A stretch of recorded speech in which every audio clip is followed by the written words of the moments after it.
This is Deandra Beatty, and you're listening to The Bowler Show. Hi, this is Jackie Bowling, and you're listening to The Bowler Show. This is Jeff Riggles of Storm Products and the 11thframe.com. You're listening to The Bowler Show. Hi, this is EJ Tackett, and you're listening to The Bowler Show.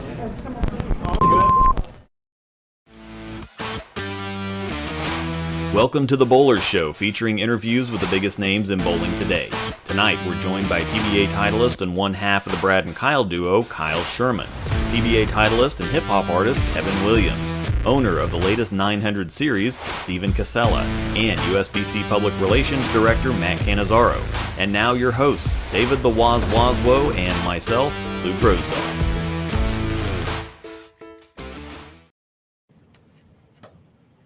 All right, welcome one, welcome all to another exciting edition of The Bowler Show. My name is Dave Waswo. I'm your host for the next 2 hours, alongside my co-host Luke Rosedal. And we've got an exciting show. Unfortunately, at the start here, we had a little glitch. And one of our guests that we were going to kind of come on at 6:20, Marshall Holman, was not able to make it. So Luke and I are going to make a little different start to the show here. We've had a lot of chat interaction here in the first 2 weeks that you and I haven't been able to get to. We're going to take at least 30 to 40 minutes, and we're going to take your questions. So get those questions ready, get them in YouTube, and we will take those here momentarily. We want to talk about our title sponsor. First of all, Storm Bowling. We would not be on the air without them. We thank everything that they do for us, for the show, for Kansas City tournaments, and then my personal bowling endeavors and everything that Luke does with his bowl videos. We appreciate Storm Bowling. Go to stormbowling.com for the best bowling balls in the country.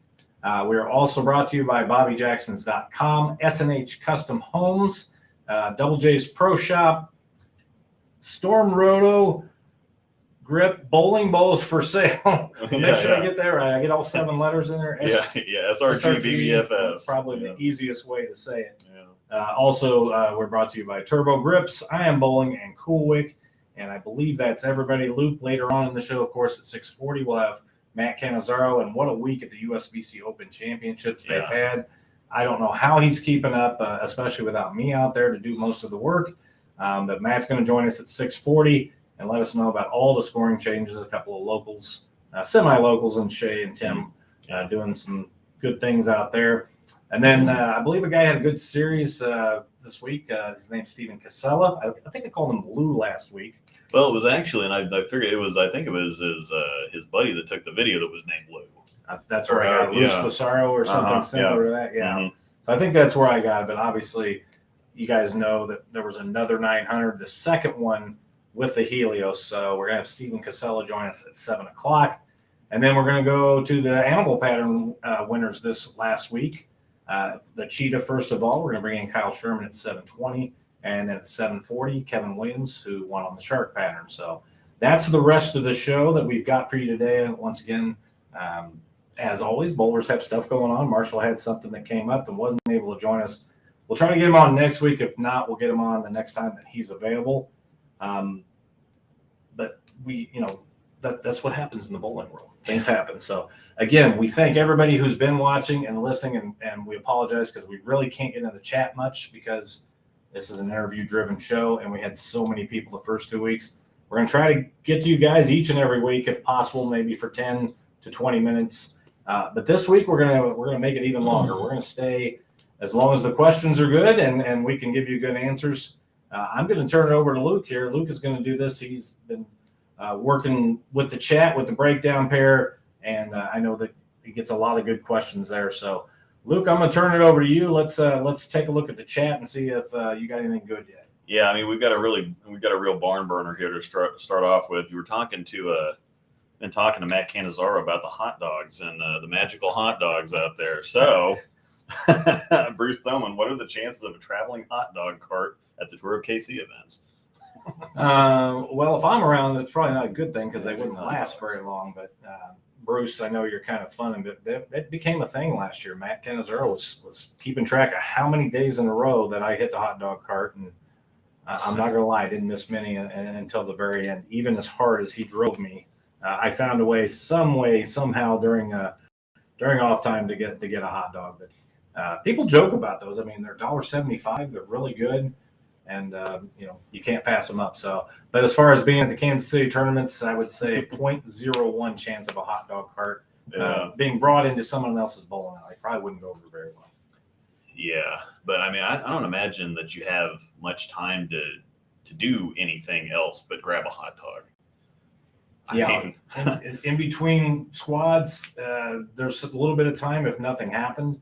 But when something happened in between squads, we had to write up articles, do interviews, pictures, videos, stuff like that. So most of the time there wasn't, but I figured out a way, trust me, to hit the concession that was right next to me or find the hot dog cart. So I'm sure Matt had several hot dogs this week or just didn't get to eat anything at all. Matt, here's the thing about Matt. People see him with the Nathan's hot dog and that's contest and that's his thing and the competitive eating. Other than the competitive eating contests, he really doesn't eat that much. He doesn't have time to eat. And especially this year, I just found out it's him and one other guy. I don't know how in the world they're doing it, especially with the late squad now. And Aaron Smith not there and other guys that helped out last year with the 2 venues. Obviously, they didn't need as many people. But I don't know how he does it. He's tireless. But no, he's not going to just eat one hot dog as a meal. If he's eating hot dogs, I'm eating 15 of them or however many he can eat in 8 minutes. Kobayashi or the other guy I can't think of. Joey Chestnut. Joey Chestnut is eating 60 in 10 minutes, something insane. So yeah, it's the hot dog cart's one of the big things when you go out there. You do not want to miss it. And to me, the hot dog cart by the plaza, not the one that's in the casino. They're different. The one in the casino is cheaper. I still feel like the hot dogs are different. So anyway, hopefully that answers you, Bruce. There's a 0 chance of that happening at the KC tournament. Yeah.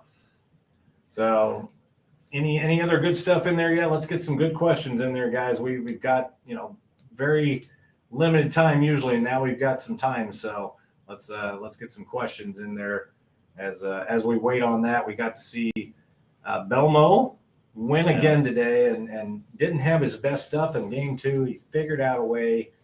I think that's probably one of the things he's underrated at, Luke, is changing speeds, and they show a 2-3 mile an hour difference.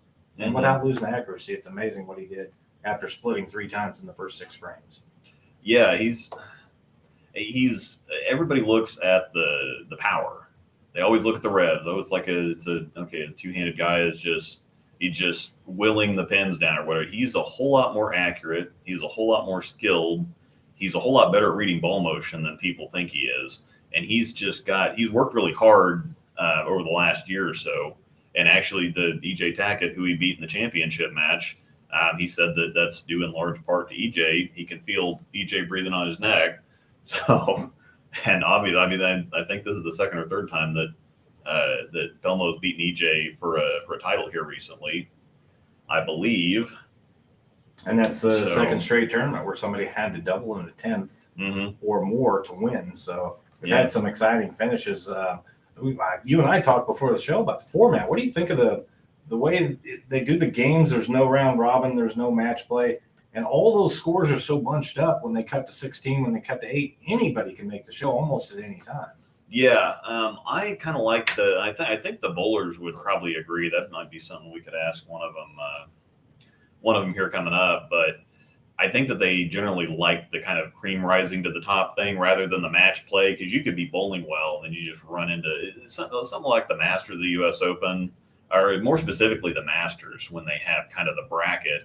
I mean, you can have somebody lose 730 to 710 bowling right next to 590 to 580 or something, and it can be kind of frustrating. But it's a classic format, and they're not going to change it, and I don't think they should. But I think that they like if they're bowling well, do it like the PGA does it, where it's total strokes. The total pins thing, you got to do something for the TV finals to add some interest into it, because you can't.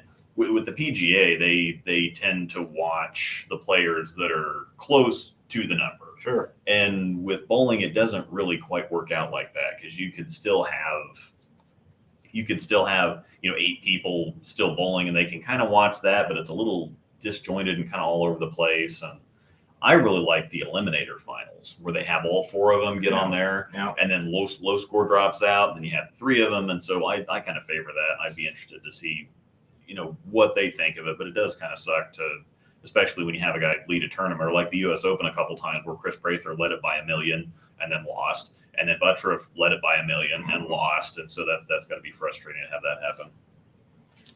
We do have a question here. Another question from Bruce. Predictions for top 5 finalists on the PBA Tour points list. I've got one or two for sure. Yeah. I haven't actually looked at the list. Do you see where they're at right now? Obviously, No, I haven't looked at the list. leading. Yeah, we know that Belmo's up there. EJ, I think, is probably up there too. Yeah. Kyle Sherman is At this point, he might be, because he's bowled really well this year. Packy's got to be about 10th or so. I think I saw on there somewhere. Packy's been doing very consistently well also.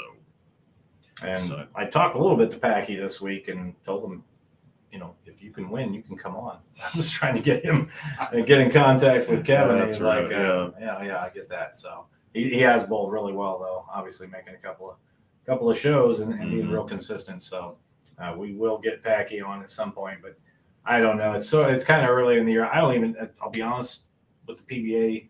I know it's not completely calendar. It's not January to December anymore. I don't even know when it starts or when it ends hardly anymore, but that's probably something that I should know. But you're going to see the same guys up there. I mean, Tommy Jones has been bowling good, of course. He just missed in this show today.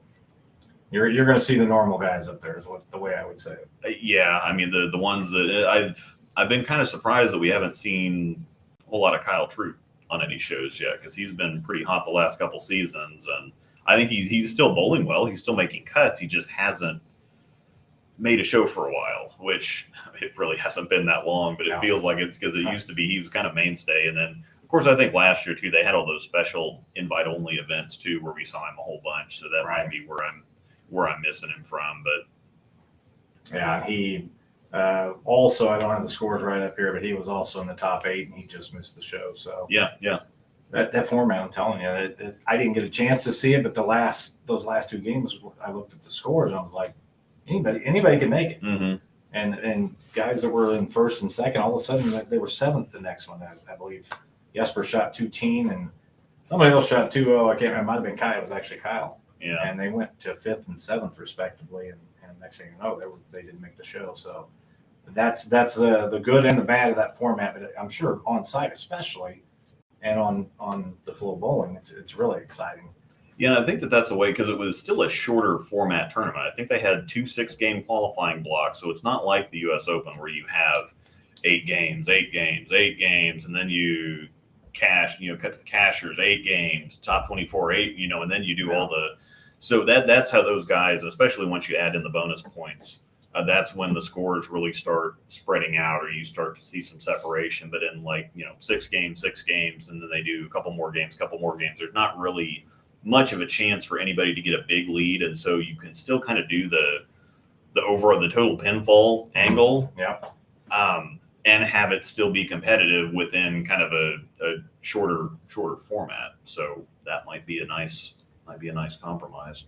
Well, obviously I'm old school. I come from the 42 and 56 game formats that I bowl, and I like that, and I understand why tournaments are shorter now, and wasn't it just a couple of years ago they were? I almost called them sweepers, and I'll be honest, I know why they have to do it, but I don't have to like it. Yeah, they had 2 7-game blocks, and then it was on the show, right? Yeah, they didn't even have anything after a cashier's round or anything like that. That's what a lot of the World Series of Bowling stuff is normally. They have a 7-game block, and then they instantly go to whatever. And I wasn't the biggest fan of how they did the World Series of Bowling this year, because they had the block, and then they cut to they seeded you into a bracket. But then when you got to the round of 8, I guess, the top 4, whoever won those, the round of 8, the 4 bowlers would go onto the show, but it was 5-person shows. And so the high seeded qualifier that lost in the round of 8 was the 5th seed. And I don't know that I guess it is some kind of, if they did well enough in qualifying, but just didn't happen to win their match in the round of 8, but it still feels weird to say, oh, you lost in the round of 8, but you still made the show anyway, just because you had, a good run in Right. qualifying. So I'm not sure if I really like that, but Yeah, the incentive is there obviously for them to bowl well in that final 8 match, so they can get the 1 seed. But then they also have that cushion. Hey, if I lose, I'm still going to make the show. mhm. So I guess it rewards it. But and like I said, TV isn't like it was before, where they set it up every week. They were paying the PBA, ABC was paying. They pay for those setups now and to get on TV. So putting 3 or 4 tournaments together like they do is that's just the way it is from now on for a lot of tournaments. So I understand that it has to be shortened like that.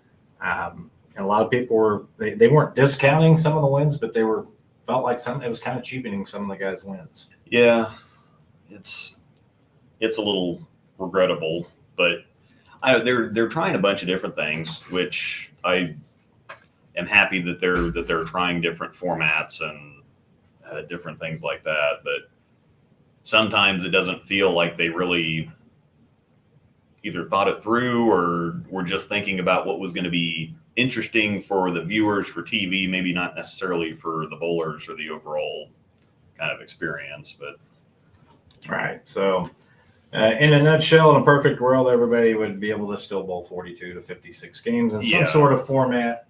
Obviously 56 for the majors, because I mean, you see it now still, the cream still rises to the top, and it's fine for new guys to get in there.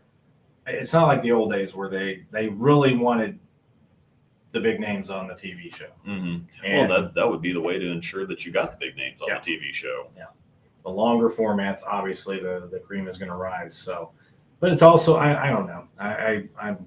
I hate to be the get off my lawn guy, and every once in a while, I'm not going to lie, I like some of the things that happened back when I bowled, and I know things change. And Jeff Riggles and I go back and forth. What do you call? There's A squad, there's B squad. What's the next squad?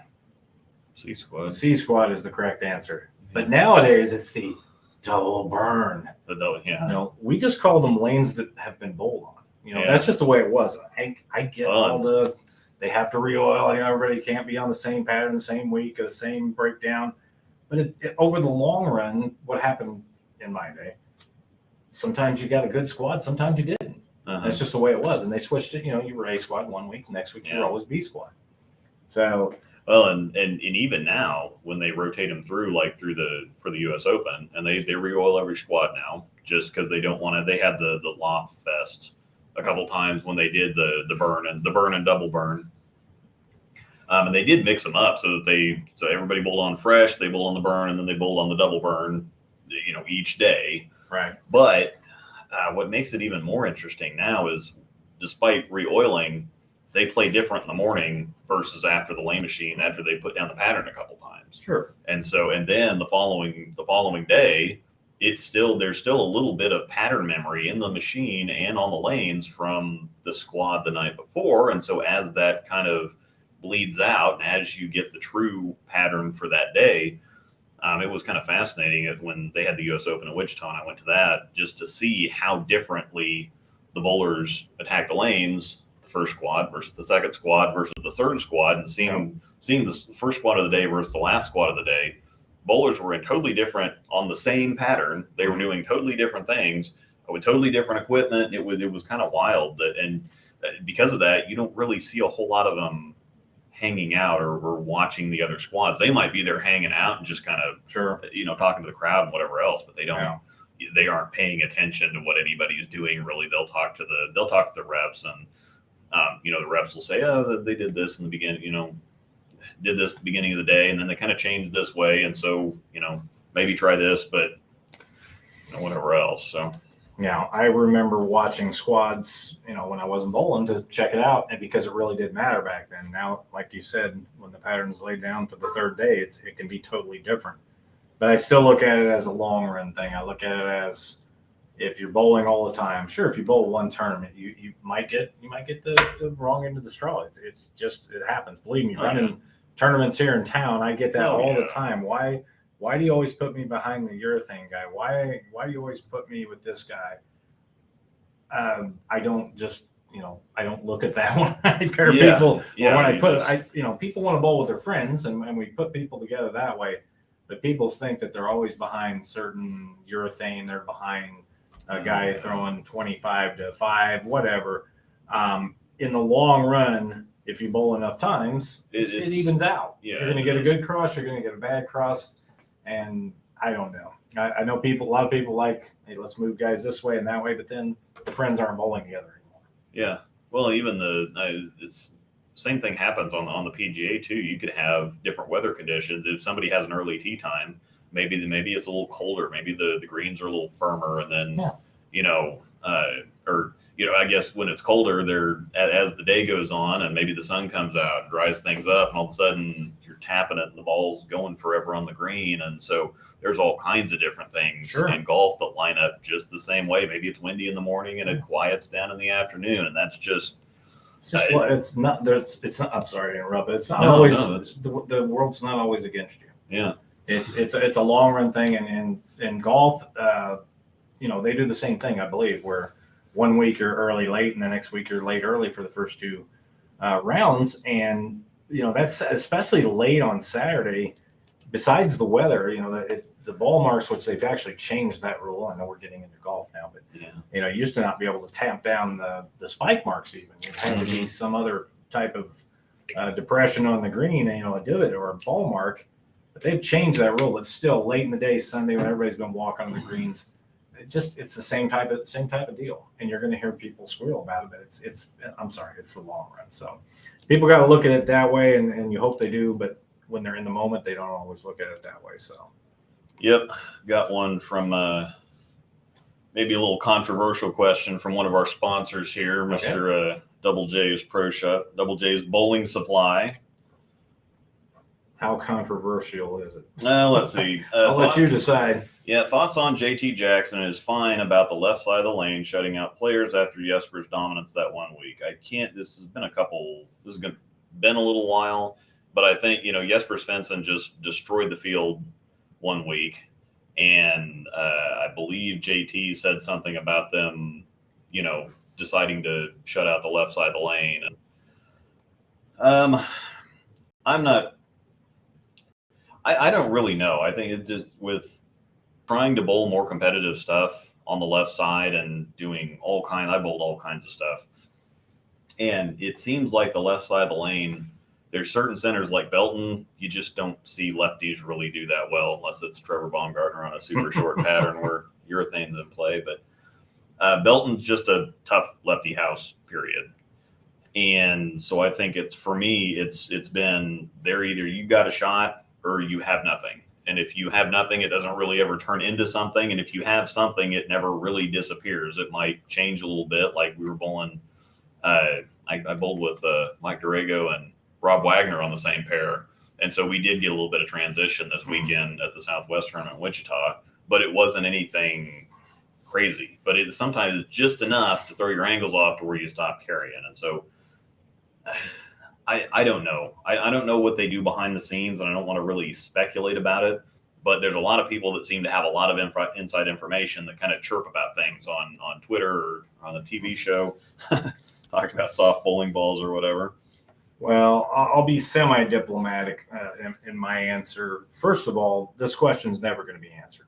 There's just no way to ever fix it to where things can be equal. Even in an overall, it's just so hard There's no possibility. Between house and between tournaments. It's just impossible. There's just too many variables, and that's never going to be answered. It just can't be. But we do know that in the 70s and partially in the first part of the 80s, there's no doubt there was times that they would shut Earl out on the show, and he would dominate all week. Sometimes he'd dominate when they really didn't even have it set up to where he could, because he was so good, and that's why he's still my GOAT, which most people have different GOATs, but he's always been mine, partially because of that. And we do know back then that, they wanted certain people on the show, and they could do some stuff. Now, whether they do that, I'm sure there's conversations, but I actually don't think they're doing anything like that. The only time I would say they don't do anything for specific people, but I would say the lefty righty thing, sure, that maybe they look at it in 1 week and say, 5 of 16 are lefty or whatever. and maybe it's not quite as easy. And I'm not saying they do or don't do that. That just may be something that, has to be in their conversation. They obviously they couldn't make it to where, hey, we're going to make the lefties win every week, or we're going to shut them out every week, or then you'd have no lefties or you'd have no righties. So that question's never going to be answered. There's just almost no way. No, but I think that they do. I'm sure that they pay attention to it and they try to balance it. So I'm not sure that they necessarily try to. It's like, oh, we're just going to shut the lefties out this week so that everybody will shut up about it being, set up for them or something. But I'm sure that they pay attention to it and they try to balance it as best they can. And sometimes it might, and even if they don't do anything, or even if they try to fix it, or like the U.S. Open a couple of years ago, I think that they were getting sick of everybody throwing urethane all the time. And so they put out that super flat, like 33 mil pattern or whatever, right, to try to shut out the urethane usage. And that's all anybody used through match play, because that was pattern 4. They didn't want to see urethane on TV, and that's all anybody threw in match play and on the TV show and whatever else. And so sometimes sometimes you can't account for everything when you're building. And you have, Nick Hoagland's one of the best pattern designers out there, period. So, if he can't get it figured out, then yeah, I'm not a conspiracy theory guy, but obviously these talks have to go on, and I'm sure they do. But let's how many people we got in the chat? Do we want to say that out loud right now? I think we're a little lower than we have been. I know we had 240 chat comments last week and and more the first week, so we're getting less interaction into the chat this week than we've had before.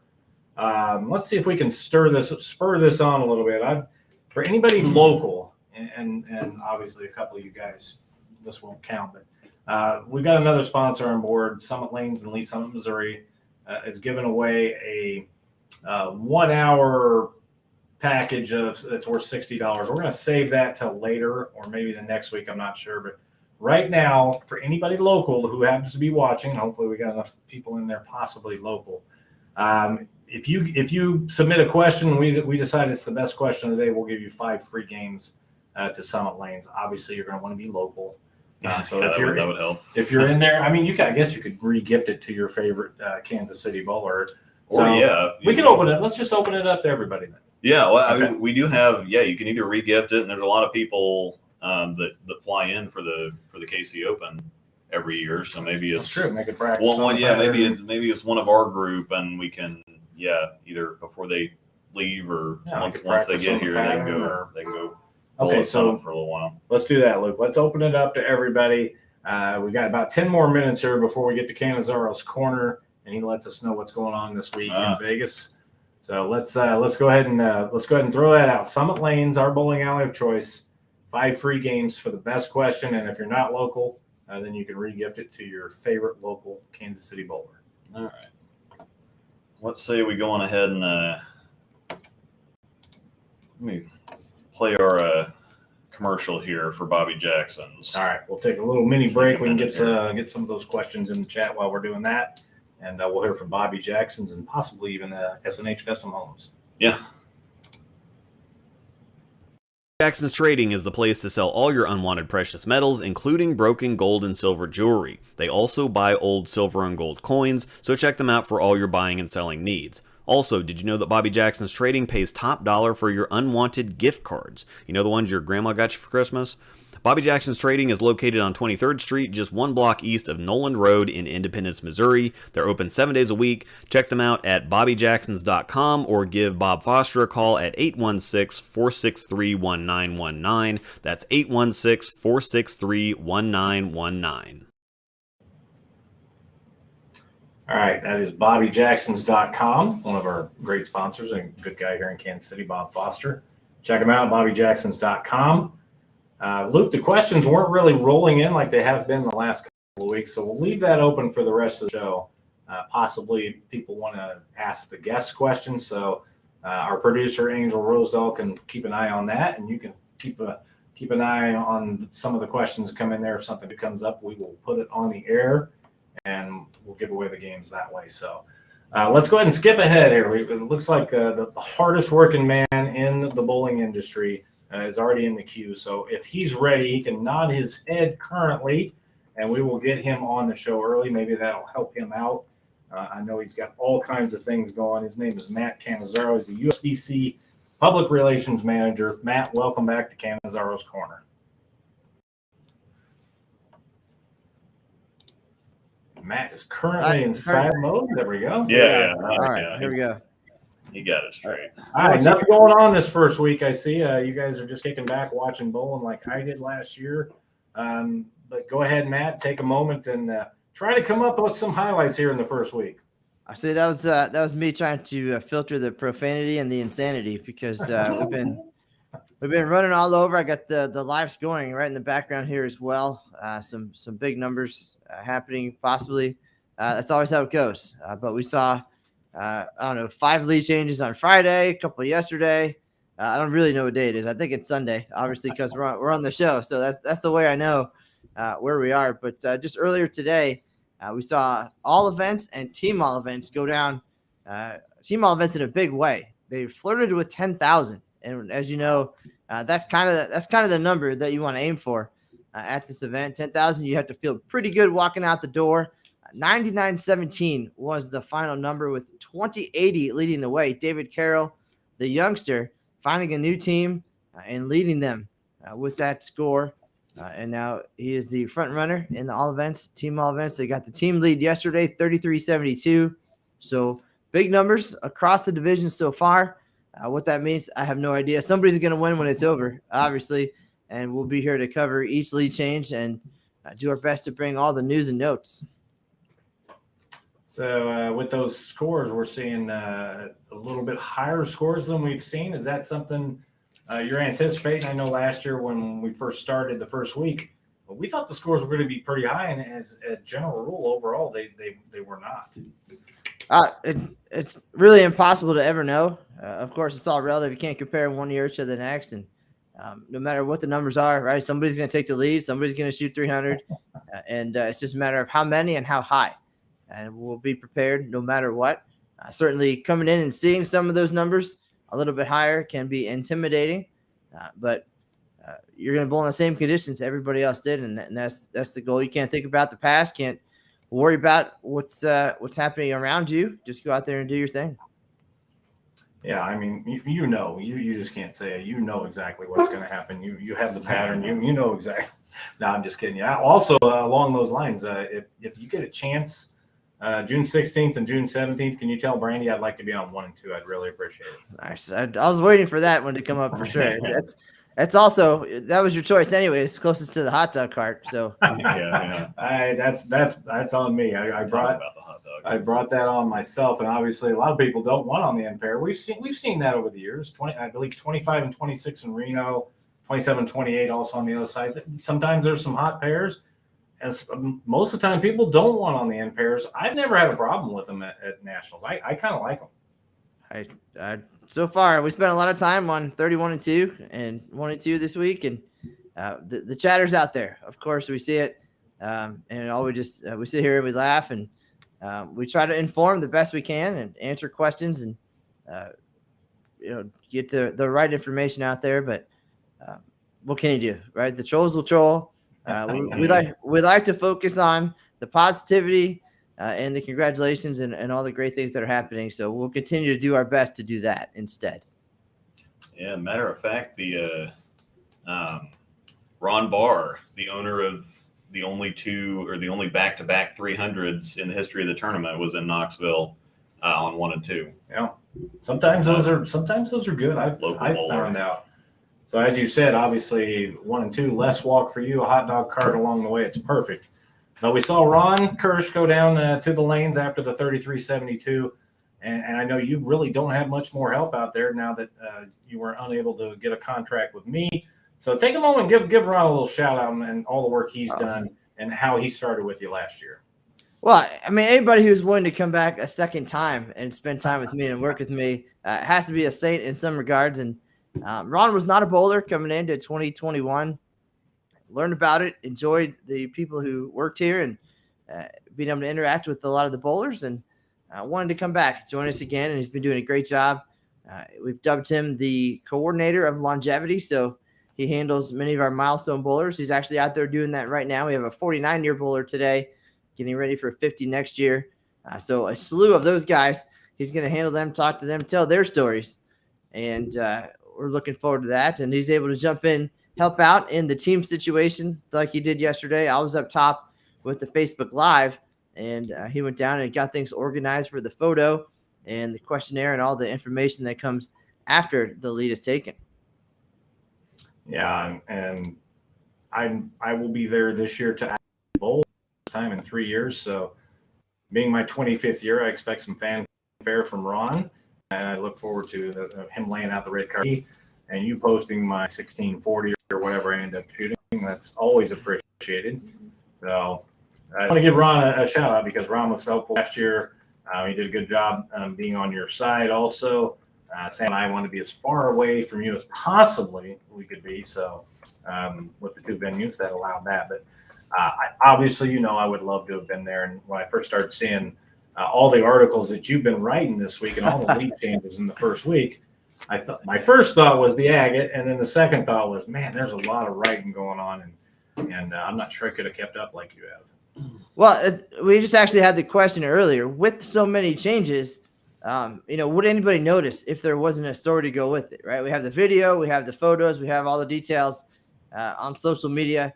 Is that all people want? Or do they want to hear more? The story behind the story. And then we saw that a little bit with our Strike It Rich Pro Shop guys, Shea Bittenbender and Tim Barrett. And they did very well in a very emotional time on the lanes, of course, after the loss of Mike Marcus and what that group meant to him and to bowl in his honor. If we don't write the story, we don't hear about that. And we don't get to talk about the things that you don't see on the score sheet. So it's kind of both ways. And I'm going to keep doing it till I can't, right? Till I'm just on the ground next to the desk. That's where I'm going to go. I will tell the stories and you can look at the leaderboard and see what's what, but to hear the emotions behind it, we always joke that if we can get enough emotion out of somebody to get tears, the way some bowlers talk about this event, whether it be taking the lead or winning, it's amazing, right? That's what keeps us going. That's the adrenaline. Talked to David Hurt this week from Bruno's Pizza after they took the lead 20 years ago. They won the Eagle for the team event in Billings, 2002. They're still together. They love it, and they took the lead this year. And he talked about, seeing the trophies or the Eagles next to his name and just what all that means to be able to do this. He had a stroke in November, and to be able to fight back and be part of that team again, celebrating 20 years, and then to bowl that well. It was very emotional for him, and that makes it so much better for us to tell the story, and definitely proud to be able to do that. So whether there's one story, 5 stories, we're going to keep doing it, and you're going to see it. It might be 3 or 4 o'clock in the morning on bowl.com, but it's going to be there. So, if you want to consume it one way, see it on social, here's a picture, here's the scores, great. If you want to read about it, we're going to provide that too. Well, you do a great job with that. And sometimes, as I learned last year, you just there's so much going on at once. Sometimes you just kind of morph some of the stories together, and you try to get it out there as quick as you can. And that's first and foremost, you want to get the news out to the people. And like you said with the Bowler Show when it went away in 2017, if somebody does something at the USBC Open Championships and Matt Cannizzaro doesn't report on it, did it really happen? Well, there's certainly expectations I'm very proud of. We've set the bar in such a way that it's all part of the experience and the customer service. And I want you to expect that when you do something, that we will be there behind you when you turn around. We'll celebrate that moment with you and for you. We'll promote it to your hometown and give you that moment in the spotlight. It may not go on to win anything, but it might be a highlight of your life, of your career, to say that you did such a thing. So the disappointment that might come with you turning around and we're not there, well, I don't want to be the one responsible for that. Yeah, I ended up, I believe it was the same guy. I missed one guy last year early on in standard.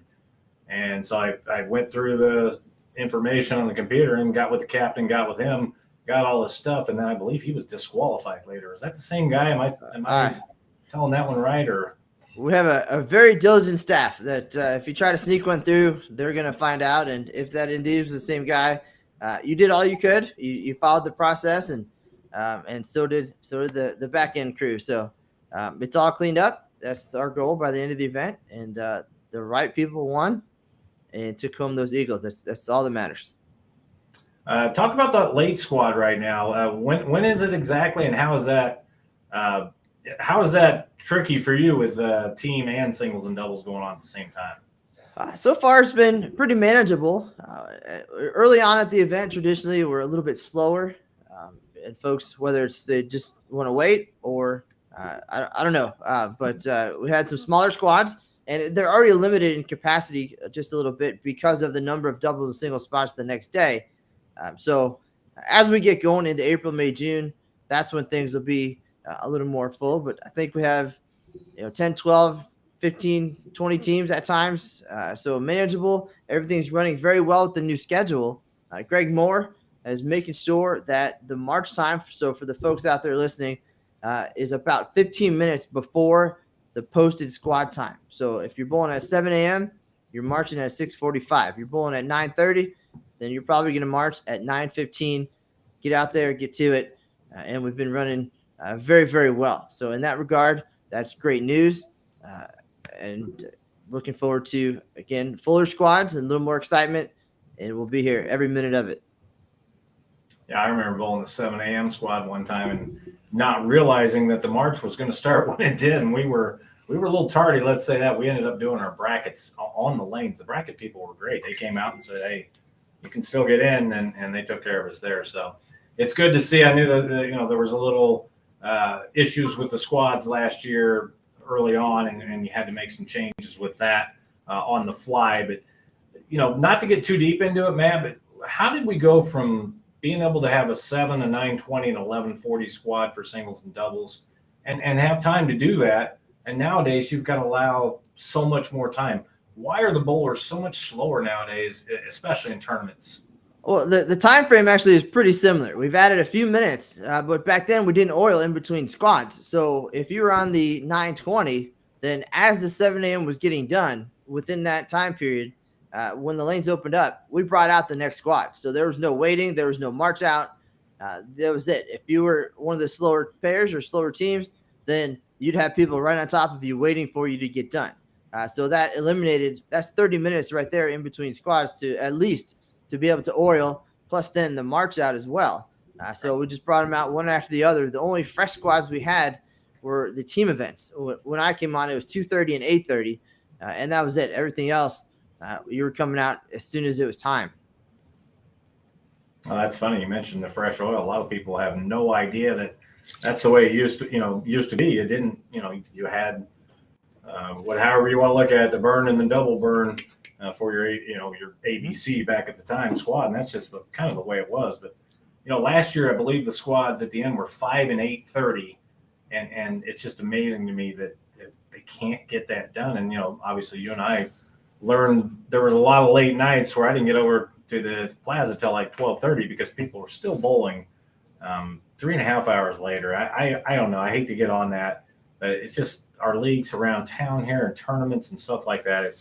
I just don't know what happened. There used to be late leagues where 6:30 bowled, 9 o'clock bowled, and you had to be out of the way.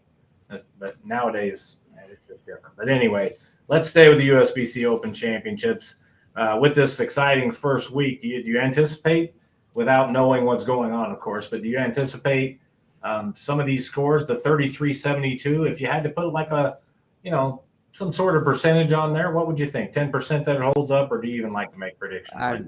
I mean, you have to be realistic, and I think to see something, it's a great number. Absolutely. I think the 99-17 has a better chance probably than the 33-72. I think it's going to be probably closer to 34-50, but I could just throw out any number and it's going to sound good. And it's based on zero scientific information. I have no idea what the pattern is. I don't know anything that's happening out there. Just go out, look at numbers. I just know there's some good numbers so far. We've seen good numbers in our other divisions as well. And even the guys who bowled yesterday, they said 33-72. They left some out there. It's going to take a bit more, and that's realistic. But anytime you're approaching 10,000 in team all events, I started to feel much better about that number. I think maybe somebody will get there, but certainly 3372, I think we'll see a handful of 3400s. Yeah, it's very possible, especially with our powerhouse teams coming out that, want to be on watch for that for sure. Matt, we kid about that stuff. One year I'm going to break through and really put you to work. But I am asking you about the bowling and some of the things you've seen so far. I don't think people realize, and I didn't even when I asked you, how little of the bowling that you actually get to see, because you're always writing, you're always doing something behind the scenes, and you're doing what you can to check, see what's going on the computer. But actually getting out there and physically watching bowling, it's almost impossible for you. Really, it's just looking at numbers, right? We know what the leading scores are, and that's it. That's our goal, is to see if anybody's going to beat those numbers. So 3372 is it. I have a piece of paper. It says it. I'm going to go through, look at all the scoreboards, add some scores together, subtract some scores. If they can't get there, then they're eliminated, right? Crisscross on the little score sheet and move on to the next. And eventually you've either eliminated all of the lanes or there's still a few that you're watching. But still, at that point, it's calculating. What's their max score? What can each guy get? What's it going to take? Can they get there? Yes or no? If they can, what's the plan? So as far as ball motion or balls or anything that has to do with bowling, very little. Mostly scoreboards and a piece of paper, a couple calculators. And then when it's time to act, grab a camera or two and get down there and get to it. And then get that video spliced and posted. And then that might be the first time I actually see any of the ball roll or anything like that. Yeah. And going back to those numbers too, to put it in perspective for the people watching, 3372 is basically about a 225 average per bowler. But when you're looking at 9917, that's the entire team, all five bowlers averaging 220 plus for all 9 games. So it's not just the 5 bowlers having a good 3 games on one pattern. It's all 9 games, 2 different patterns, 2 different pairs of lanes. So yeah, the entire team averaging over 220 for the entire event is, I would tend to agree with you on that one. Well, it's now become the ultimate test of versatility with 2 different patterns. Everybody gets the fresh, so it's equal. And you have to go out and figure out not just 1, but 2. And those guys took advantage of the Bowlers Journal Championships to get a look at the doubles and singles pattern. So they knew after the team event that they had a pretty good idea for doubles and singles. And it went out and they kind of adjusted their game plan a little bit based on the differences that they saw between the 2 centers. And obviously that worked out pretty well. They made runs at the doubles lead, just came up a little bit short. Game 3 was tough. So we call it the Game 3 blues at times, where you hit that transition period at the Bowlers Journal. It's only 3 games. So that gets to the point where that's what you experienced at the BJ. And so once you get to Game 3 and 4, it gets a little bit tricky and you have to figure it out on the fly. So they were able to regroup after doubles. Those numbers could have been higher as well. So easily that could have been 10 plus, but they figured it out. They got going. I started with 299 in singles. And then, of course, David Carroll, he had 513 after 2 in singles. So they really got going. They fed off each other. Good momentum, good communication. They made the moves they expected, and it paid off very well for them. Yeah, we also, going back to Shea Benton-Bender and Tim Barrett, they're somewhat local. They make it. They're from St. Louis. That's about, I don't know, a 3-4 hour drive from Kansas City. So they do make it out to our stuff fairly regularly. And how are they still looking right now? I know it's been a crazy week, and they did what they did, and you wrote all that up, and then more stuff kept happening. And so where are they sitting? I know that they had a pretty decent doubles set. Well, at this point, that's all they have left is the doubles. They were leading. They were 1-2-3 in team, and they were beaten yesterday. They were leading team all events. They were 1-2 there. Got beaten today, and then one of them was leading. Aaron O'Brien was leading all events at 20:57. He got beat by a couple of people today, so he's now down to 3rd place. But they still have that doubles number 1391. That's a tough one because you're hitting the fresh to start. And then there's the wacky transition that we're seeing in Game 3. And so whoever can obviously figure that out, that's always the goal. That's what it's going to take. Is $1,391 enough? I don't think so. Maybe another 40 or 50. We'll see 1,400 plus. But who knows? I've seen crazier things, right? Yeah. I mean, and looking back historically, it's been a little tricky. I know last year was kind of interesting with having it in, having the team event in the plaza and then the singles and doubles in the center. But 14, like you said, starting off, just being on a fresh, being on that fresh pair, that's a little tricky, kind of getting them worked in a little bit and get loose too. I mean, because I think for most people it takes them through the first, 6 frames of the first game, or at least for me it does. You get loose in practice, but then you've got to get loose in the actual event and settle the butterflies down, the jitters and whatever else. So will it win? Like you said, probably not, but it's going to be strong. I mean, that's basically each of them shooting 700. So I think that's definitely going to be a tough one to beat. Well, and now do we get to a year where somebody has just a huge double set? We've seen it. We've seen 850 in doubles, and it's about having the right partner at the right time. And so many great bowlers and teams.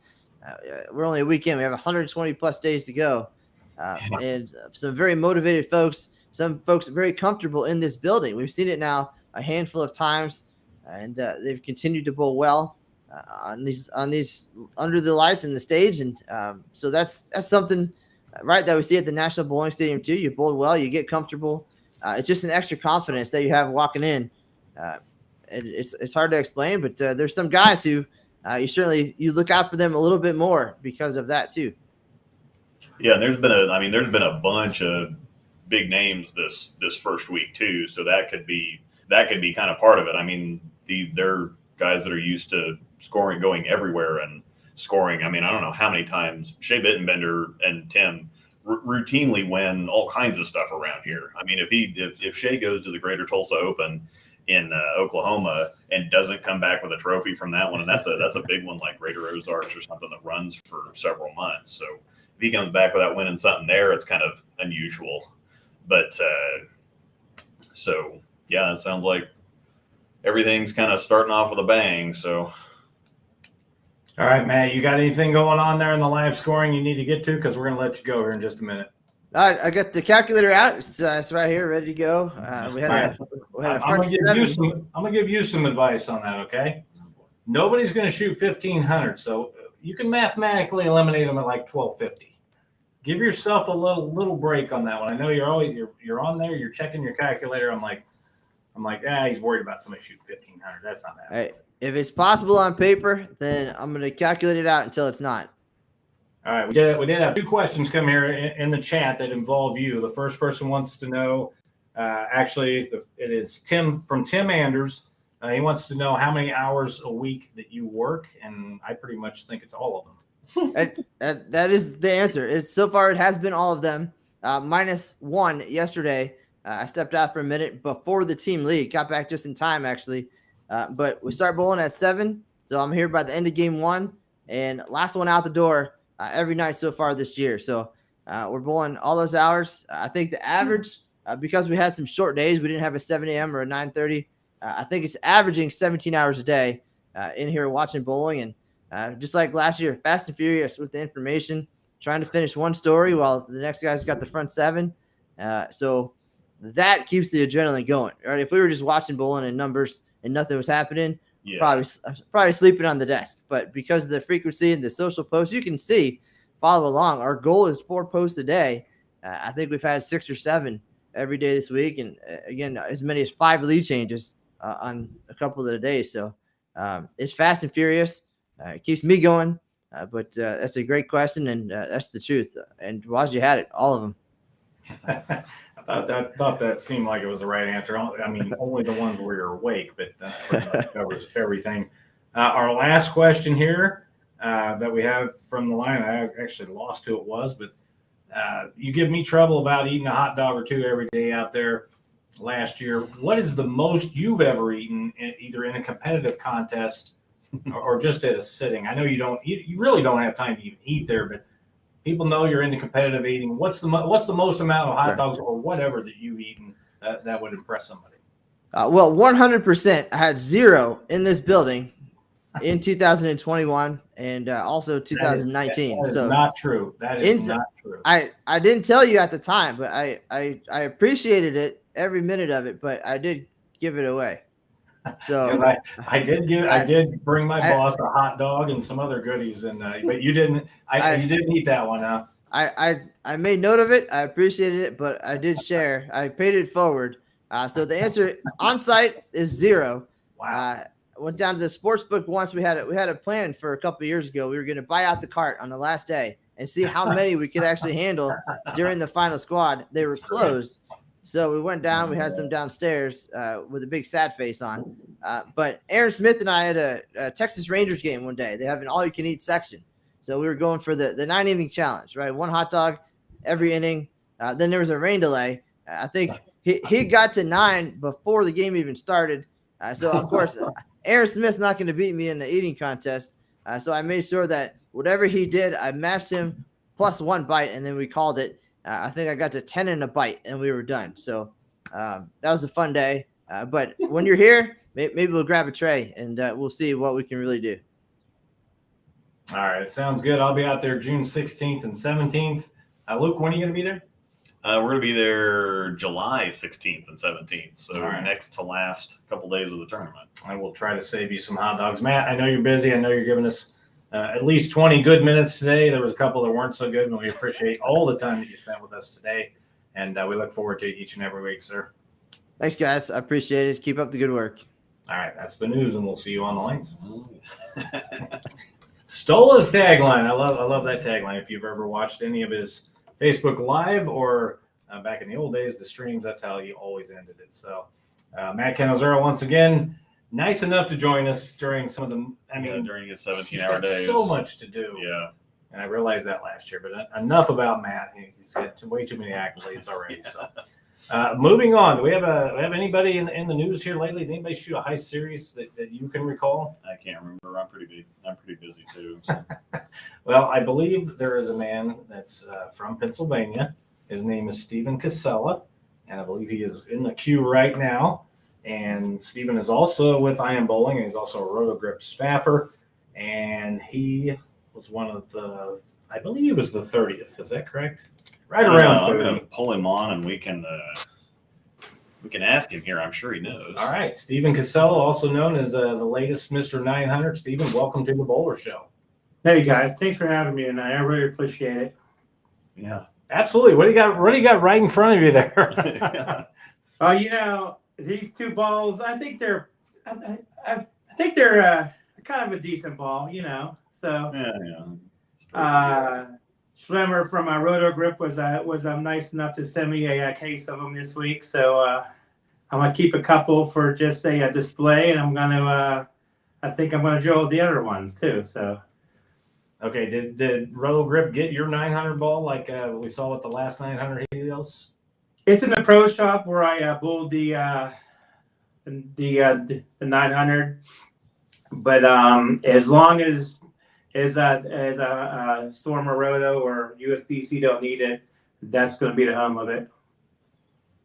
Yeah, the last guy I believe shot 853 the next day or 2 days later with Rubicon UC3, and I was trying to figure out why in the world he wasn't throwing the same ball. And he said, I didn't do that good this week. I come back. I had the first 9 strikes the next night in the league, and then I ended up bowling like 730. So I didn't do the 850 afterwards. That's for sure. 730. So you had 40. Yeah, I know, right? So you had 45 in a row. Is that correct? No, I actually bowled a team event squad in the tournament after I bowled my singles that I had the 900 in. And I think I started out with like the first 4 or 5, and then when I finally missed, I got the you suck, All right. But, no, it was fun. It was really fun. I can imagine that's all I can do. We've seen the videos. We've seen videos of other guys shooting 900. Take us back to that day and tell us. I mean, everybody thinks they're about 300 when you double or triple to start the game, but tell us when you started thinking about the 900, if you can remember, and then take us through the process as you got closer. How hard it was just to get it off your hand. Well, it's always good to shoot back-to-back 300s. I've done it one other time. I started out with the 258, then I went back-to-back 300. But it's always easier when you don't start out with them. You know, that was the first time I obviously ever started out with 2 300 games, and it didn't. I mean, it was nice to shoot the back-to-backs, but it really didn't hit me that I had a chance of it till about the second or third frame of the third game, because every time that I got up to bowl, the whole place would quit bowling, and it was a tournament. So it's a 20-lane house. It's in Alquippa, Pennsylvania. Sheffield Danes, Rick and Jeannie D'Agostino, one of the best proprietors that there is around here. But it didn't really hit me till everybody quit bowling, and it kept getting quieter and quieter. About the fourth or fifth frame, it just was like, you know, it was so quiet in the place. And rumor has it they even turned off the volume of the TVs in the lounge area, so everybody, you know, wouldn't be no distraction. And then I got the sixth and the seventh, and once I moved on, when I got the one in the ninth, that's when it really set in that, I mean, I could actually do this, you know. And the first one in the 10th, it was a 9-pin. It got kicked out really late, so that was my break for that game. But once I got the one in the 10th, that was, that was it. So I had to go, and the one in the 11th was a good ball, and as you can see in the videos, the one in the 12th, I got up on the lane and it just didn't feel right. So I stepped back, and I heard like everybody say, you know, like underneath their breath, like, "Oh man, I can't believe he stopped," you know. And so I got up there, and so I regrouped, and I took a long time up there. I mean, I usually don't take half that much time up there, but I just want to make sure it was good, because, you know, there was no 899, there was no 898, because that's just like a high 800, like, you know, and so that's a once in a lifetime opportunity. So I just want to make sure everything was going okay when I got up there,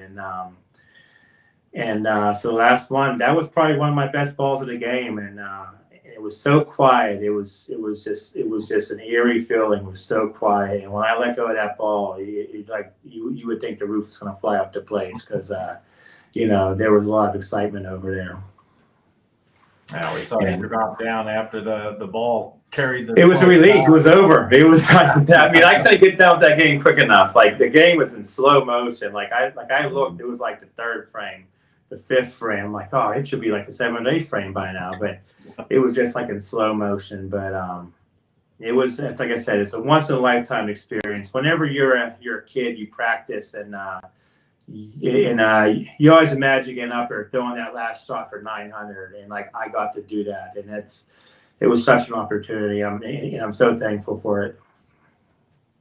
Yeah, I actually I had the front 18 last year, and I wasn't thinking 900. I was just thinking, just keep doing each, not to be cliche, but you're just thinking about that shot. But I can't even imagine getting into the third game. I would start thinking about it. Your friends, did your friends kind of keep away from you, or did they keep kind of the No, a couple of friends came around me during like the second game, a little bit during like the early third part of the game, but basically everybody stayed away from me, and I did my own thing, and I just don't think they wanted to just to jinx me, and it's funny, I mentioned the owners of the bowling alley, and then they actually live upstairs from the bowling center, and then the wife was working, and she called her husband upstairs after I shot the first one, and she said, "Oh, Stephen bowled a 300 game." He goes, "Oh, that's good." Then the second one, she called him and said, "Well, Stephen bowled another 300 game." Then she called him again in like the fourth or fifth frame, and she said, "You better get down there. Stephen's gonna make bowl 900." He said, "I'm not going down there." So like, I didn't know if he was watching it or what, but he said he knew I had it, because at 12th one, he said it sounded like his floor is going to cave in upstairs. So, but it was just, I've got calls from another bowling alley. They were having a tournament down at this other bowling alley too, and they said it was on Facebook and everything. So the whole tournament quit, and they were hovering around their phones watching Facebook Live and just making sure that I got it. And it's just been an overwhelming experience this week. I mean, I've gotten calls from Canada to Texas to California. Johnny Burkett called me, good friend of mine. I haven't heard from him in a while. And we talked for like an hour the other day. It's always good to hear from Berkey. But, I mean, the Monticelli reached out to me, my all-time favorite. And it's like a dream come true. I mean, these guys I grew up watching. And, you know, when these guys reach out to you, I mean, Karen Thorne-Ballard sent me a message. And, I mean, that stuff means the world to me, you know, getting messages from people like that. Absolutely. And you've been on TV there, local TV interviews. Yeah, I did a news story for WTAE in Pittsburgh, and that's going to air next Wednesday at 4:30. I've interviewed with radio stations, newspapers. I did some guy called me from Nebraska newspaper the other day, like. I mean, I've never been in Nebraska. I don't know, but that's just crazy. You know what I mean? That they just want to hear something about that. And, you know, it's like I said, I'm so thankful for everybody reaching out to me. And it's still over. I mean, it's been a very tiring week. I mean, I'm tired. I'm very tired today. I worked 7-8 hours this morning. I drove an hour to bowling tournament tonight. I just got home just now just to do your thing. But, I mean, I wouldn't trade it for nothing. Maybe a little bit of sleep and a good dinner, but that's what I need right now.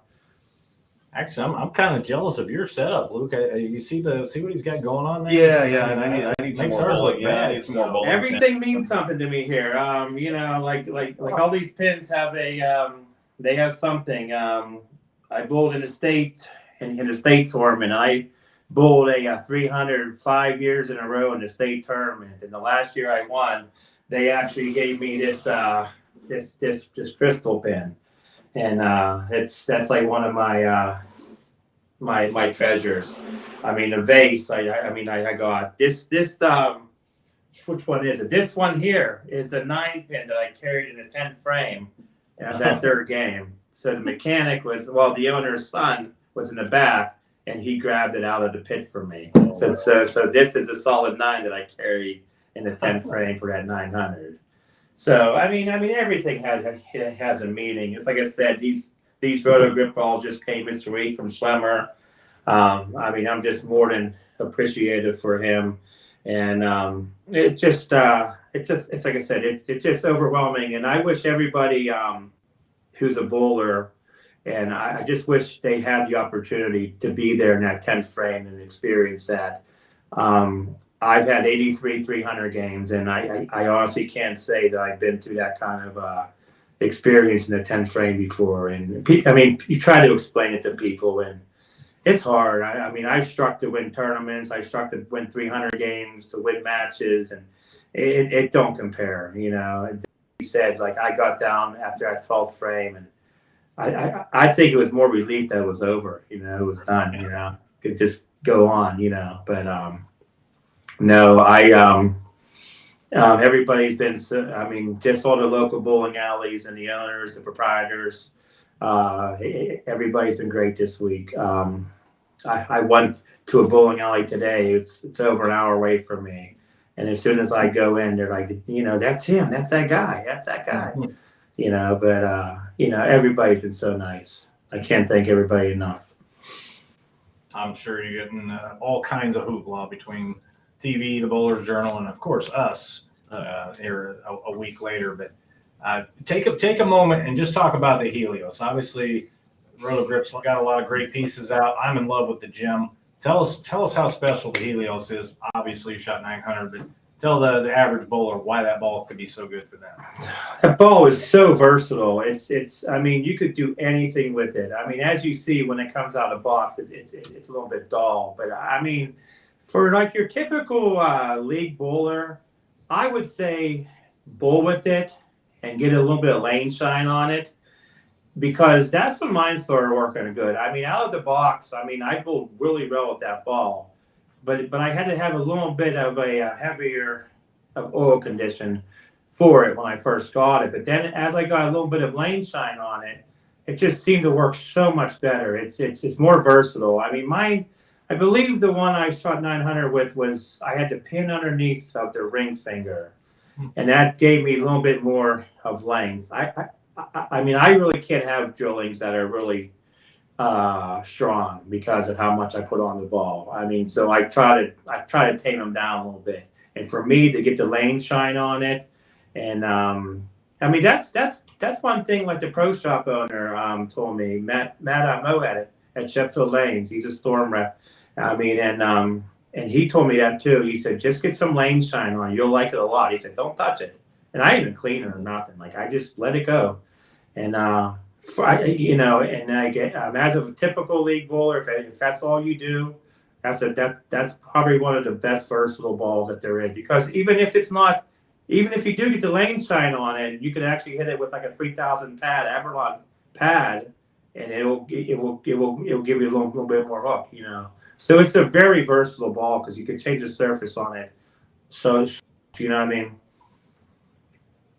Yeah, I tell people that a lot too. Is you know, bowling balls are like everything else; they all have a break-in period, and especially if you want to use it as like a daily driver in league, yeah, it hooks a bunch, and it is kind of chalky coming out of the box. But once you get 5-10 games on it, then you get it down the lane a little bit further, you get a little bit more shape, and with just the general, it's a rounder shaping ball, so it's going to give you a pretty wide pocket. I mean, you're gonna kick a lot of tens, you're gonna carry those mixer hits because it's not like too sharp, it's not too angular, it's not going to stand up. It's so it's got a pretty nice shape to it. Now I do have the video from this. I trimmed it a little bit, but now that we've already talked about kind of what the experience was like, and I trimmed the front part of this off where you kind of stepped off. You know, you said it just didn't feel right, and that's a pro move. I mean, nobody else I don't think is going to do that on 900. They're going to get up and they're going to be, oh, I have to throw the shot. I mean, it's dead quiet. I've got everybody standing here, and I've just got to throw the shot. But like you said, it's a once in a lifetime thing. Just and like you said, it took forever to get to that moment anyway. So it's like you better make sure that you get the payoff. So I'm gonna go ahead and play the clip here, and then we'll talk a little bit more about it.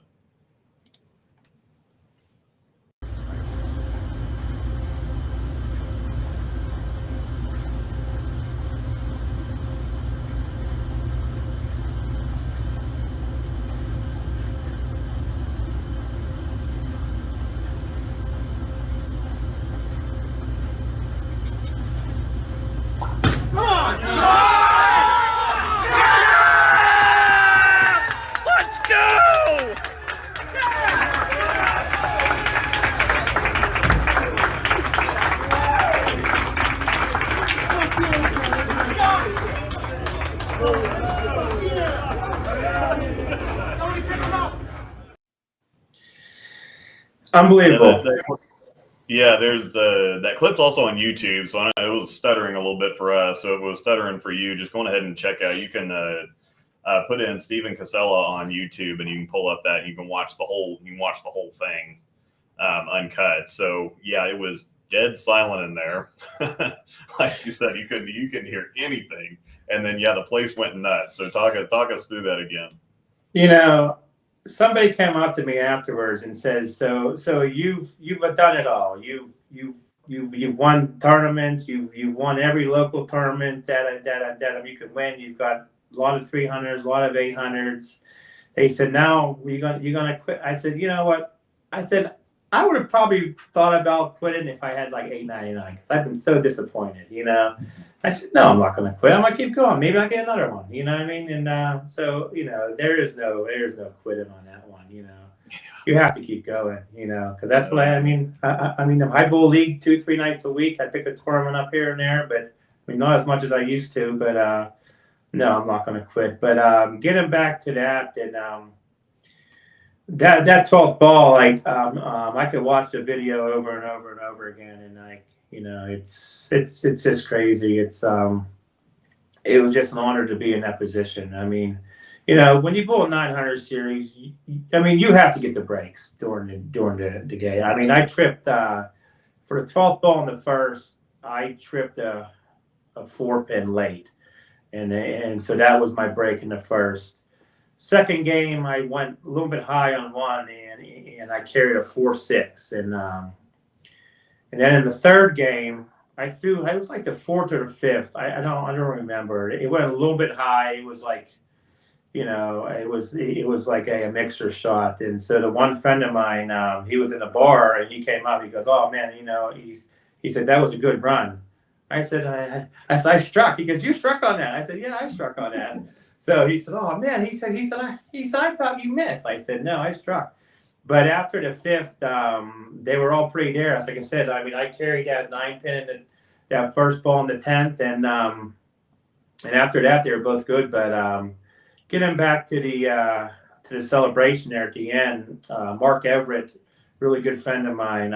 He's on the senior tour, really great bowler, and he was the first one up to come meet me, and he said he just was waiting. He said he couldn't wait to be the first one to come up. And, everybody was so happy for me. And the owners of the bowling alley, Rick and Jeannie D'Agostino, just you couldn't ask for nicer proprietors. I'm friends with all the local proprietors are around here. I don't know if you have time for me to say a couple words, but. Oh, yeah, go for it. Jimmy Maggs, Jimmy Maganello, Baden Bowl, Center Lanes. I grew up bowling down there, and he called me first thing on Monday morning. He said, "You mind if I hang a banner up in my bowling alley?" Like it was so nice because it's not even where I bowled the 300 game at it. The 900 series. I'm sorry, and he was very supportive. Sims Lanes, David Fisher, the Fisher family, same thing. Good friends of mine. Johnny Naros, Fair Oaks Lanes, right down the street from me. He's a friend of mine. He's my neighbor. Lives a couple doors up. He called me. They were on vacation, and he called me. White Township Lanes, all the Wright brothers. They were there, and they have a little 8-lane house, and 6-lane house. I'm sorry, and just good people, and. I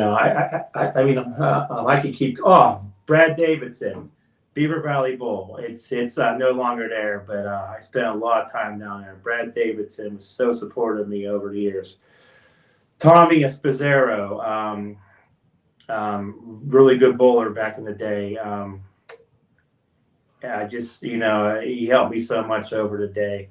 Over the years, and. If I forget somebody, I'm sorry, but I just want to thank the just all the local bowling alleys. Brian Saunier, Brandon Saunier, Paradise Island Bowl, Richie Carterman, Matt Moad. It's crazy. I could go on forever. If I forgot you, I'm sorry. David Gorecki. One of my best friends. He's been supportive. Ben Susan. So Matt Hamilton, Mary Hamilton. So I'm going to quit now because I could go on all night. But it's just overwhelming, just the support that I'm getting from everybody, and I'm just so thankful for it, and I'm thankful that I got to do it, and I wouldn't mind doing it again, but I don't know. But what you mentioned that you drilled out a gem, correct? Yes. How did you drill that out? That's a really good question for me because I am probably the world's worst. That is your pro shop, really, yeah. That would be a better question for my pro shop guy. If I remember, I had this in my head at one time. 5 by 4 by 3 1/4. Does that sound like an actual drilling? Yeah. That's a kind of a basic drilling. The pin is in the ring finger. Let's put it that way. Did you drill it? Did you drill it above or below? It's actually in the ring finger. Oh, you actually drilled through the pin. Yeah. See, that's something that we couldn't do years ago. Well, thanks to the no weight hole rule. Yeah. You don't know, right? Yeah, exactly. Sure I did. But I'm terrible at the drillings. That's why I have Luke as my co-host. He answers most of those technical questions. But Before we let you go, Stephen, just hearing your talk about everybody, and you can even in our chat room, they're talking about how humble you are about this. And for me, the funniest thing was seeing I didn't know who it was, but the owner's son coming out of the back. I don't know. That actually wasn't the owner's son. That was Matt. He went to Pro Shop, Matt Moad. But Zach DiAugustino, the owner's son, he was actually in the back too. And I'll actually forward this to you. He sent me a video through the pit of my last ball going through the pins. Oh wow! Pretty cool angle. But no, Matt Moad was the one that ran out because he was in the back actually fixing the machine. So they were watching on Facebook and watching through the door while I was bowling. So it was, those guys, Matt Moad, I can't thank him enough. He drills all my equipment now. I mean, nothing against there anybody else around here, but Matt's been doing my stuff for a couple years now, and he does a great job. And you drill out, the Roto Grip Storm 900 Global. I mean, you're drilling a good piece of equipment. I mean, I'm just not saying that. I mean, I've thrown it all over the years. I mean, I've had, but this stuff just fits me perfect. I mean, it just really has. So I'm thankful to Storm, Bill Crispin, Chris Schlemmer from Roto, and everybody else. Brian Cooper, Logo Infusion, I Am Bowling. Thanks for the support. You guys have been great to me. And, I'll continue to support you out, throughout as long as you'll have me.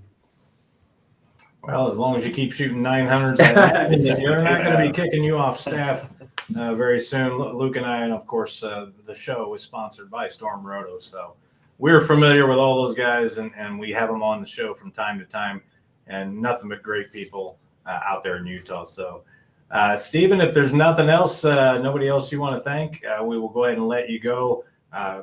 We can talk about this all day, but we will never know what you felt. And I thought it was kind of neat when you said, "Hey, I'm lucky to have that feeling to get up in the 10th frame and have a chance to do this," because 99.99% aren't ever going to have that. So, congratulations once again from the Bowler Show. And if you do it again, we'll have you on again. I appreciate you guys. Thanks for your time tonight. All right. Yep. That was Stephen Kosela, Mr. 900, the most recent 900, throwing it, of course, with the Roto Grip Idol Helios. We knew that ball was going to be good. We know the gym is good. A lot of good stuff out in the Roto Grip line. So before we bring on our next guest, Luke, I thought that guy was real humble. A lot of times people, you can kind of tell that the people that get it and the people that don't, and he definitely gets it. Yeah. I mean, that's something that you can't teach. And, having somebody that's obviously that good at what he does. I mean, talking about shooting 850 something before and winning all those tournaments and barely next could see him. The next time. Yeah, I could barely see him behind all those pins and trophies and whatever else. And it's always nice to see that. All right, quick shout out in the chat to Sam Neves. He also was working with me last year at the USBC Open Championships, and I meant to mention that during Cannizzaro's Corner, but as usual, Matt took up all the time and I didn't get a chance. So, Sam, thanks for your help early on in the tournament that helped me later on kind of breeze through some of the stuff, and I do appreciate that. So, yeah, and then thanks to Clint Harris for the $5 donation in the chat earlier. If you're so inclined, you can click on the little $ button and send us a tip if you like. Yeah, we haven't really talked about that much on your show on the Breakdown Pair on Wednesday nights with Jonathan Hawes.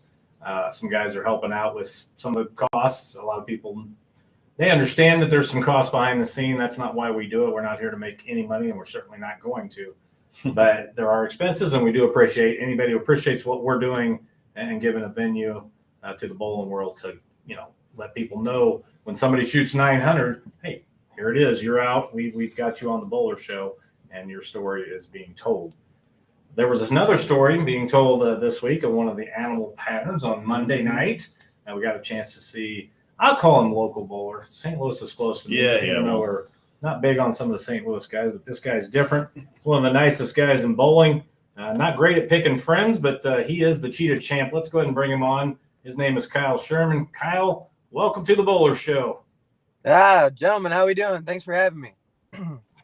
Absolutely. Let's get the elephant in the room out of the way right now. Is Brad in the vicinity? No, he's not. We were at dinner right now, so I came out, do the interview, and he's in there with the guys. All right. Well, we'll try to pare this down a little bit so your food doesn't get cold and Brad doesn't end up eating it. But let's just get it out of the way right now. What's it feel like to be a PBA champion? Oh, it's great. I mean, kind of got the monkey off my back with the whole half title deal. Mm-hmm. I got 1.5, and yeah, it's just nice to know that I can do it by myself. I don't know if it's really sunk in yet because the tour's still going, and we're just off to our next event, so it's it's on to the next one. But yeah, no, it feels great. All right, let's talk about the final match. You're in a match. You got to going back and forth. You're down most of the match, but not too far. You're still obviously well within reach of winning the match. You double in the 8th and 9th. You sit down on the bench knowing that you could be shut out by 2 pins, but the fortunes were with you at that point, and it was your time. Take us through your thought process as you sat on the bench there, and Christian ended up going split.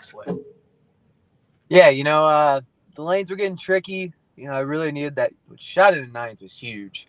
And I knew if I got that one that it was going to be really hard for Christian to shut me out just because the odds of him doubling on that I just thought were low. I thought he could get a strike on one lane, but I don't think he's throwing a turkey or catching a double. So just wanted to give myself a chance.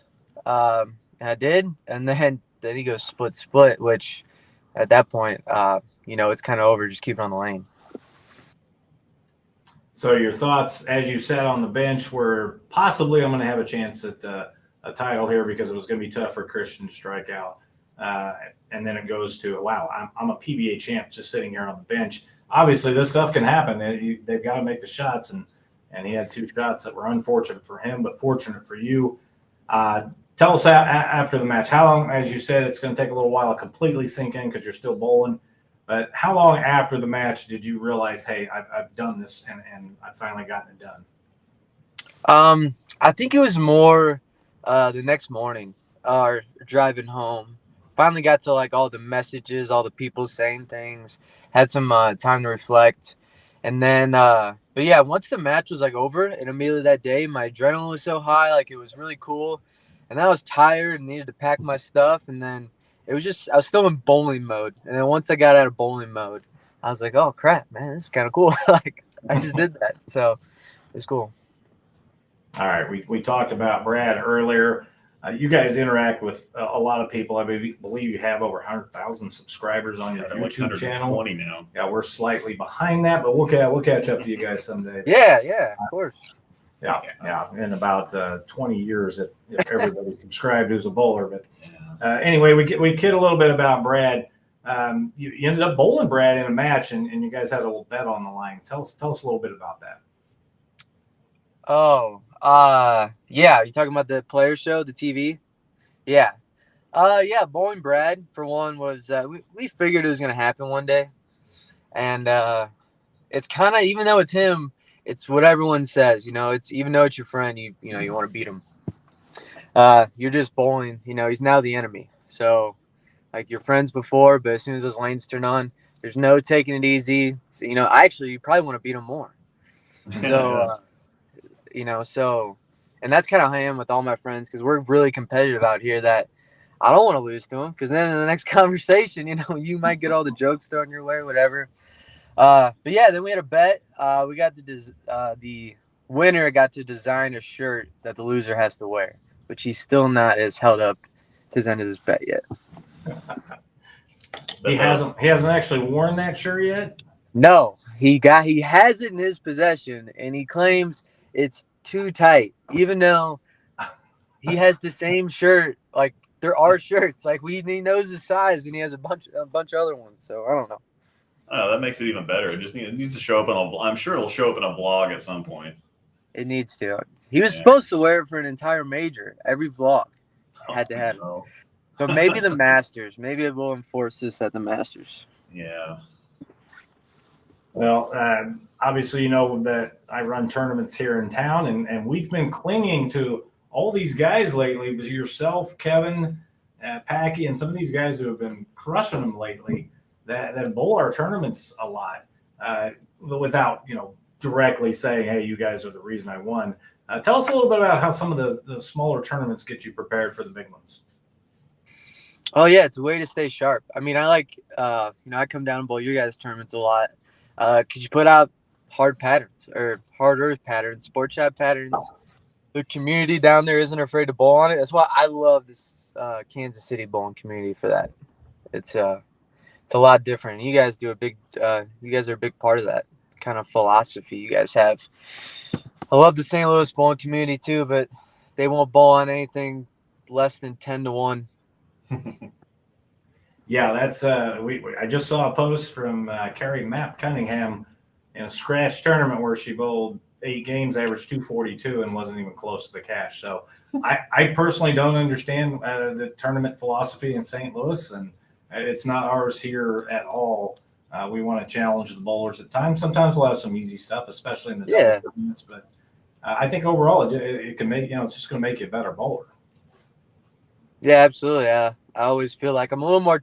That's what I do amateur tournaments for in general. Just try to get tuned up. So, especially your guys' tournaments, you give us an avenue to bowl on some harder stuff. All right, we talked about the Brad and Kyle brand. I'm going to put up a picture here in just a second of that shirt. Take a moment and tell people how they can find this shirt. Yeah, there it is. The Kyle's My Daddy shirt. Insidebowling.com. Insidebowling.com. Thehousebowling.com. Yeah, and we have a bunch more designs in the works too. So if anyone's there watching, thehousebowling.com, you can find Kyle's My Daddy. All right. Well, Mike Flanagan's from St. Louis, so a nice little shout out for IB.com there also. Yeah. And that's what a good thing. Used to be on. Yeah, St. Louis bowling goes way back. I mean, you guys have got some of the most storied history. Really, Milwaukee and you guys probably the top 2 places of all time where a lot of the bowling hub was at the time. Absolutely. Yeah. So some of that, like you said, some of that easier stuff you like to stay away from it. And obviously, with what we're doing here, we appreciate you saying that. Let's put it on Brad here one more time. I mean, how big was it? How big of a burden was it to have him with you all the time? Obviously, we're kidding about that, but how cool was it to have him come up and jump into your arms after you won? Yeah, no, it's cool. When you're out here, being a PBA bowler is so tough. So we support each other, do what we can to just help each other out. So with saying that, the successes and the hardships. So you better believe I'll be doing the same thing as soon as he gets his. So yeah, it was a cool moment. All right, I've got one more for you, and it comes here from the chat room. And the viewer would like to know, when you were talking with Kimberly Pressler, asked after the show, what does the term "nut up" mean? That's funny. I didn't even realize I said something that was like slang or whatever. I was just like, that's what we say. It just means you clutch up. You got to nut up. That's what we say.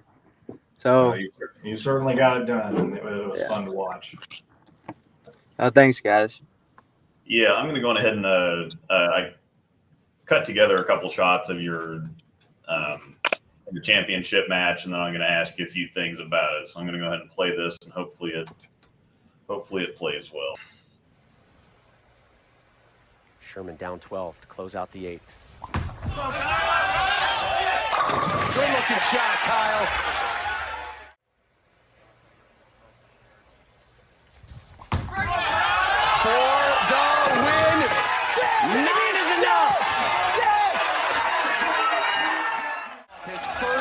Singles time, hugging out with Pops. Yes. Commissioner Tom Clark there as well. Oh, this thing. Thank you, everybody. This crowd is crazy. Thank you, Storm. Thank you, Turbo, Bowler Depot, and all the Brad and Kyle fans out there on the YouTube channel, my family. Oh, God, this is crazy. Thank you. Finally. That was a little slow on our end. Hopefully it wasn't stuttering for everybody else, but you can see they've got the show uploaded onto YouTube channels. You guys have also got a vlog that's got all kinds of stuff like that in there. So definitely go check that stuff out if you want to see the full unedited version and hopefully the not blurry and whatever else version of that.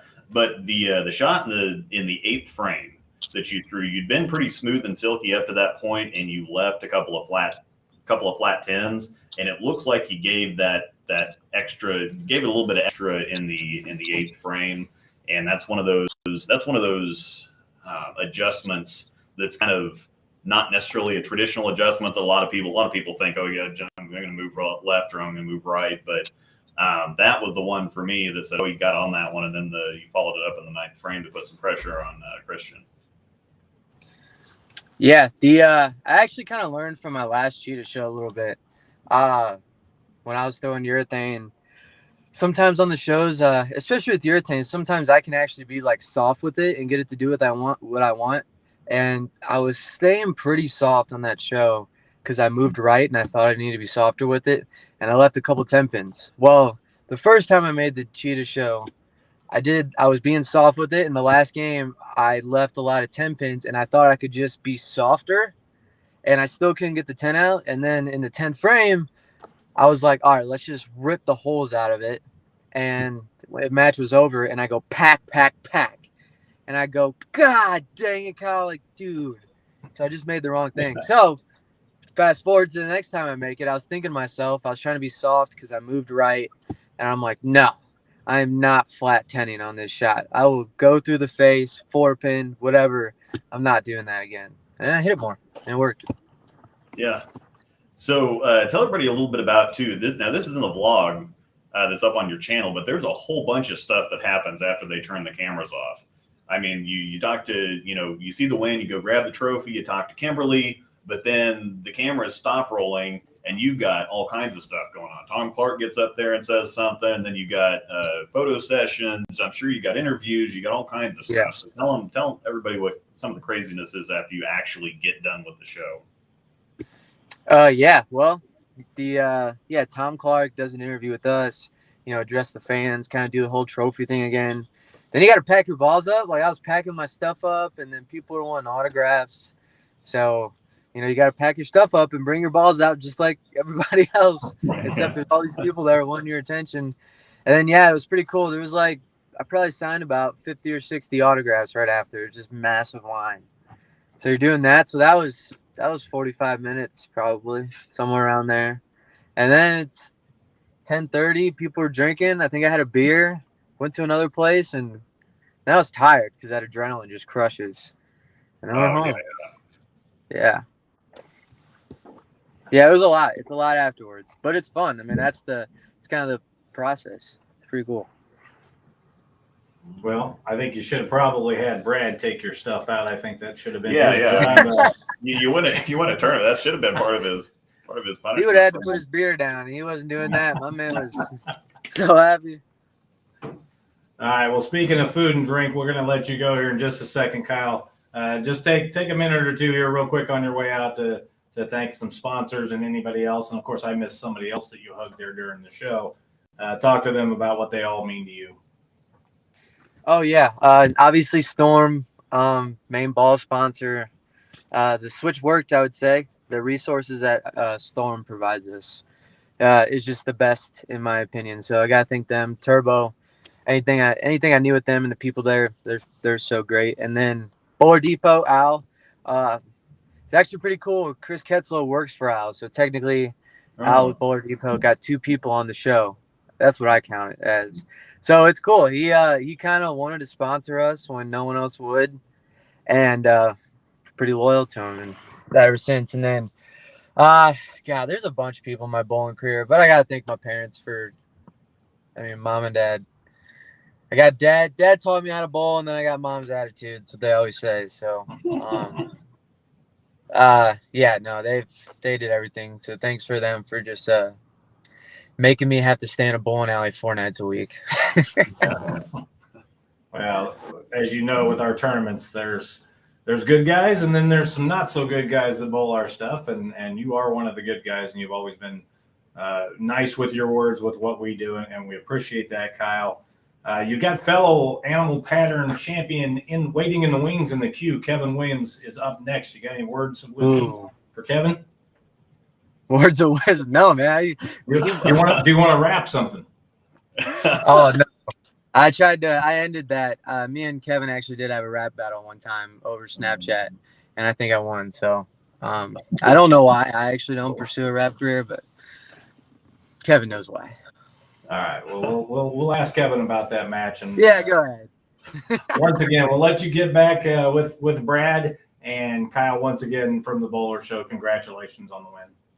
Appreciate it, guys. Thanks for having me. All right, man. Have a good night. See you. Bye. All right.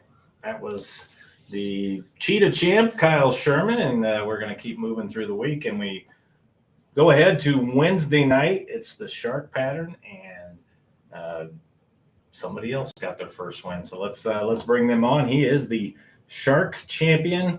His name is Keven Williams, also in the rap business, as Kyle Sherman just said. Keven, welcome to the Bowler Show. All right, Keven, you got volume? Yeah. All right, we got our first glitch. Stand by, Keven. We're not getting volume on your end, so if you can hear us, stand by 1 second and maybe check your connection. Yeah, also. there might be some. Yeah, there's probably some audio option down there or something.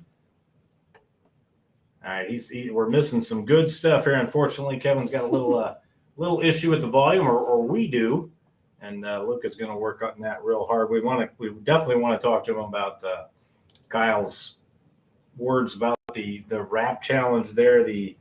What did he just call it? I've heard it before. It's a rap battle. Yeah, where they go head to head, and we've seen that on YouTube with a lot of guys. They're fun to watch. But Keven got his first title on the Shark Pattern, a lefty on the Shark Pattern. You and I talked a little bit off camera about that. You don't see that very often.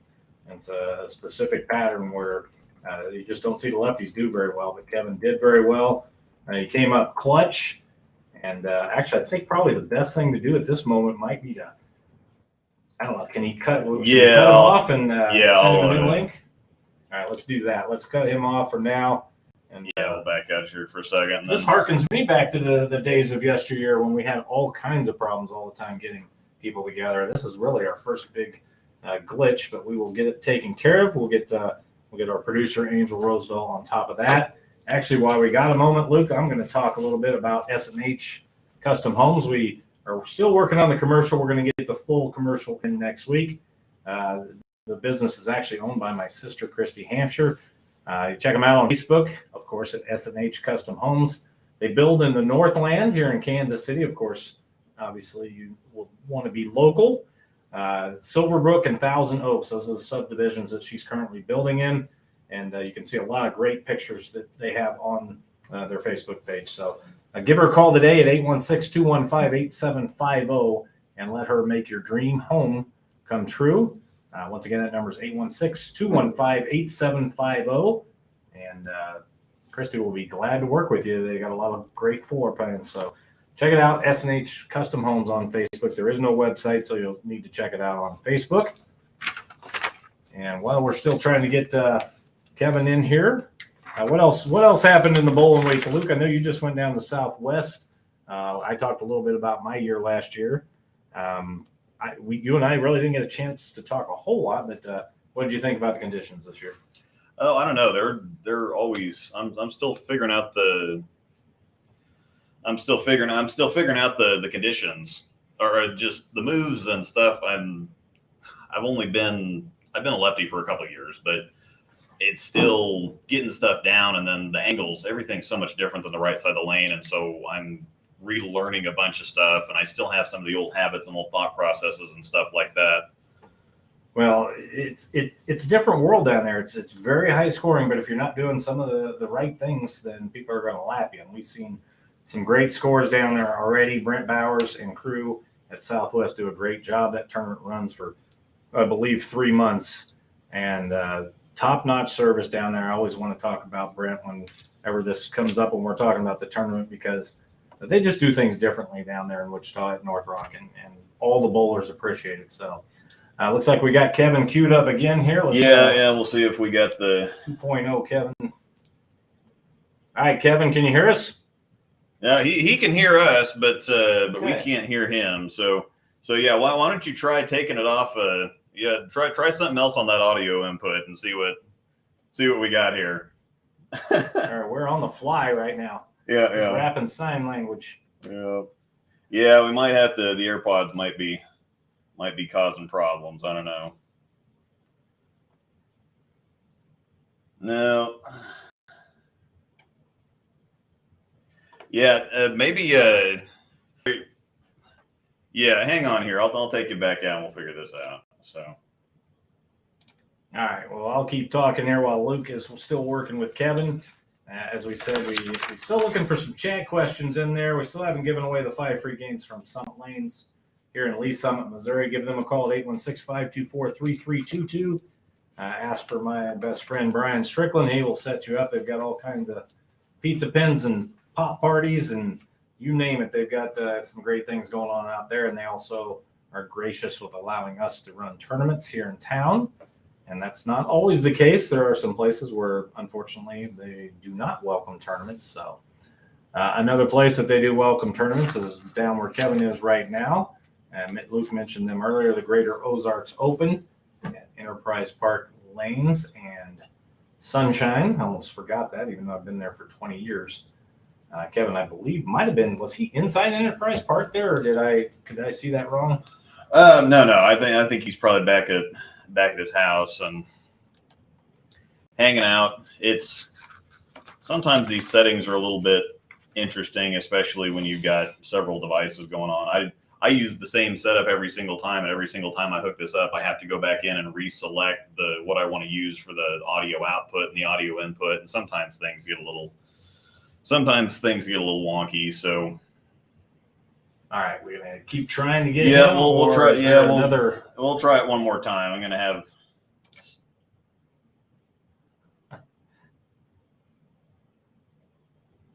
No, still don't have anything. Still no sound, unfortunately. Yeah, I don't know. All right, Kevin. Maybe we can get you on next week. Thumbs up if you're available next week at the same time. You're gonna be winning another tournament. We could. Shame we don't know sign language. We could. Actually, are you sure he can hear us? Actually, what we could probably do. I could just. Here, let's do this. Let me leave you on here. Let me see if I can. Well, this really harkens back to the days of yesteryear at KCXL. Yeah, let's try this. Let me call him through through YouTube or Facebook Messenger. More than one way to skin a cat here at the Bowler Show. Hello. All right, hey, we can do that. You got a still picture of Kevin you can put on there, Kevin? Yeah. No, I can just. You just put it. Yeah. it's all going haywire. Yeah, this is great. All right. So. Are you able? We're able to get the audio though, correct? Yeah. No, okay, we can get everything. You got right it all here. in there. Okay. Yeah. All right, Kevin. Officially, welcome to the Bowler Show. Yeah, this is great. Yeah, hi. This is we had a little had a few problems there, but we're there's always one way or another in the technological world. To get things done. High tech right here. So first, got to fit in. Yeah. Before we even talk about your win, were you able to hear Kyle talk about your rap battle? If anyone believes Kyle beat me in a rap battle, they're fooling themselves. Yeah. He's funny. He's funny for that, but he did not win that. I kind of let it slide there. I didn't think that he actually did that. You can let him believe that. You can give that to him. We did have a little joking rap battle on Snapchat one time.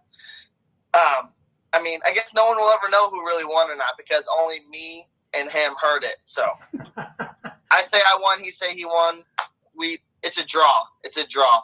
All right. Well, in the remaining time that we've got here, let's get to the bowling. Obviously, this was your first title. You've been working on it for a bunch of years. Take us through the final moments there. A lot of times, guys, like we just saw with Kyle, might catch a couple of breaks and not have to do anything in the 10th. That was not the case with you and Luke. If he gets a chance, I think we'll play that 10th frame here in a little bit. Yeah. But take us through your thoughts there as AJ didn't finish it out and didn't make you strike out the tie, and it was your time when you got up in the 10th. Yeah. For starters, AJ bowled amazing. I got a couple breaks that went my way. I mean, a little bit of breaks each way or another, but to win tournaments, you got to have a couple taps from your opponents, things like that. So there was a couple shots that he probably could have struck that didn't. So he bowled amazing. Getting up in the 10th frame for him, I fully thought we were going to go into a roll-off. I didn't think he was going to give me a chance to beat him. And that one in the field for him, when I saw it off his hand, I was like, please don't go Brooklyn. Just please don't go Brooklyn. And, yeah, when he got 8, I don't know, something just came over me. It was like, I'm winning my first title. I don't know what it was, but I just knew I was going to dial in and make them count. So lucky enough to do that. And we saw on the show you throwing urethane on shark. And I'm not real familiar with all the patterns, but I don't think I've ever seen that. Had you been doing that during the week, and what was the thought process on urethane on that long a pattern? Yeah, I didn't plan on throwing urethane. I didn't throw urethane on Scorpion, and I was in 10th at one point on Scorpion, and I backed out of that cut. I had no intentions of throwing urethane because it didn't look good on the shorter pattern, so it really wasn't going to look good on 48 feet. But whenever I was practicing the day of qualifying, my reactor balls even looked good. So I hammered one of my purples with 360, and I threw the first shot, and it hooked a bunch. And I was like, all right, well, that's the first shot. And I threw it again, and it hooked again. I was like, oh. So I just threw it, and it did the right thing. Simple as that. It just did the right thing. I didn't expect for it to. I only brought one urethane ball out just because I had to. Like, you can't not as a lefty, especially on tour. And then I just threw it like the last shot of practice, like, let's roll with it. So it worked out. All right. Well, you finished off the 10th frame. You claimed the victory. You got the trophy. You did the interviews and everything. When did it actually hit you that you just become a PBA champ? Last night. Last night. It didn't really hit during. There's so much going on at the end of the show. You got a million people coming up and taking photos, and, you know, you're seeing your ball reps, and they're doing a post interview with Kimberly, and then you're doing it with Tom, and then you're doing it with Mike. And the next thing you know, you got a line of fans that want to take photos and get autographs. So you don't really have time to let it settle in. And then after 2 hours of being at the bowling alley still, you finally get home, you get into the hotel, and you're exhausted there, so you pass out. It settled in last night. I went out and had some drinks with some of my buddies, and we were just kind of like, dang, that happened. We got one. So it took a couple of days for it to really settle in because I'm moving so fast with everything. I can only imagine. We got a question in here on our chat line, and they want to know the walk-up music or the strike music. Was that your music they were playing? Yeah, it was all, well, I say all, most of it was unreleased music of mine. All right, take a moment. Where can people find your music? Just search my name on any streaming platform. If it's Spotify, Apple, all the streaming sites that you guys have, Amazon Music, whatever you listen to, YouTube, you can find it everywhere. It's just my name, Keven, Keven Williams. Yeah, and I got a bunch of stuff up there. I'm sure you got to spell that out every time that you talk about your name. Yep, speaking of names, you were mulling over possibly naming, taking your name away and coming up with a group name.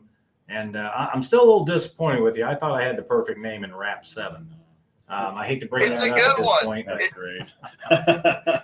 It is a good one. It is a good one. But I like to keep my bowling and music pretty separate. I can't have the bowling metaphor for a rapper name.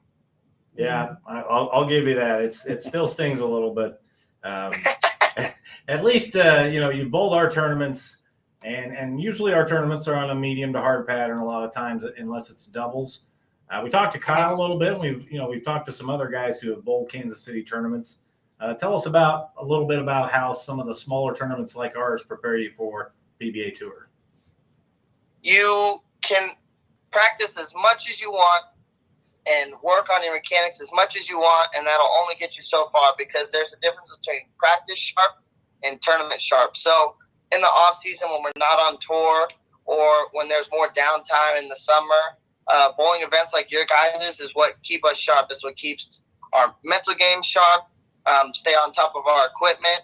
You know, that's the only way. The only way to get good at bowling is bowl. I mean, you can't coach experience. You have to just experience.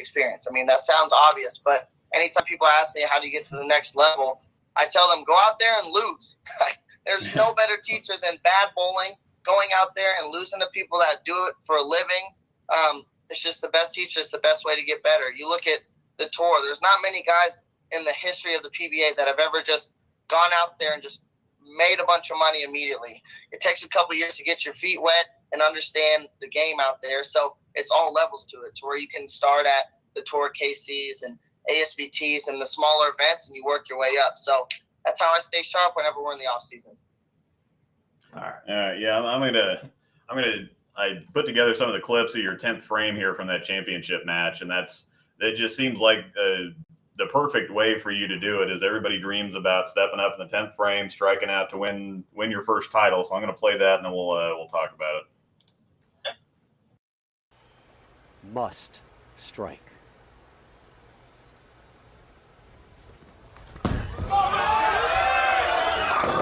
He does.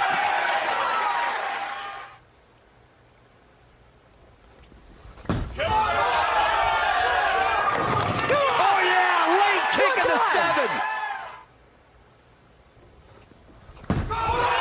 For the win. Yes! Yes! My God!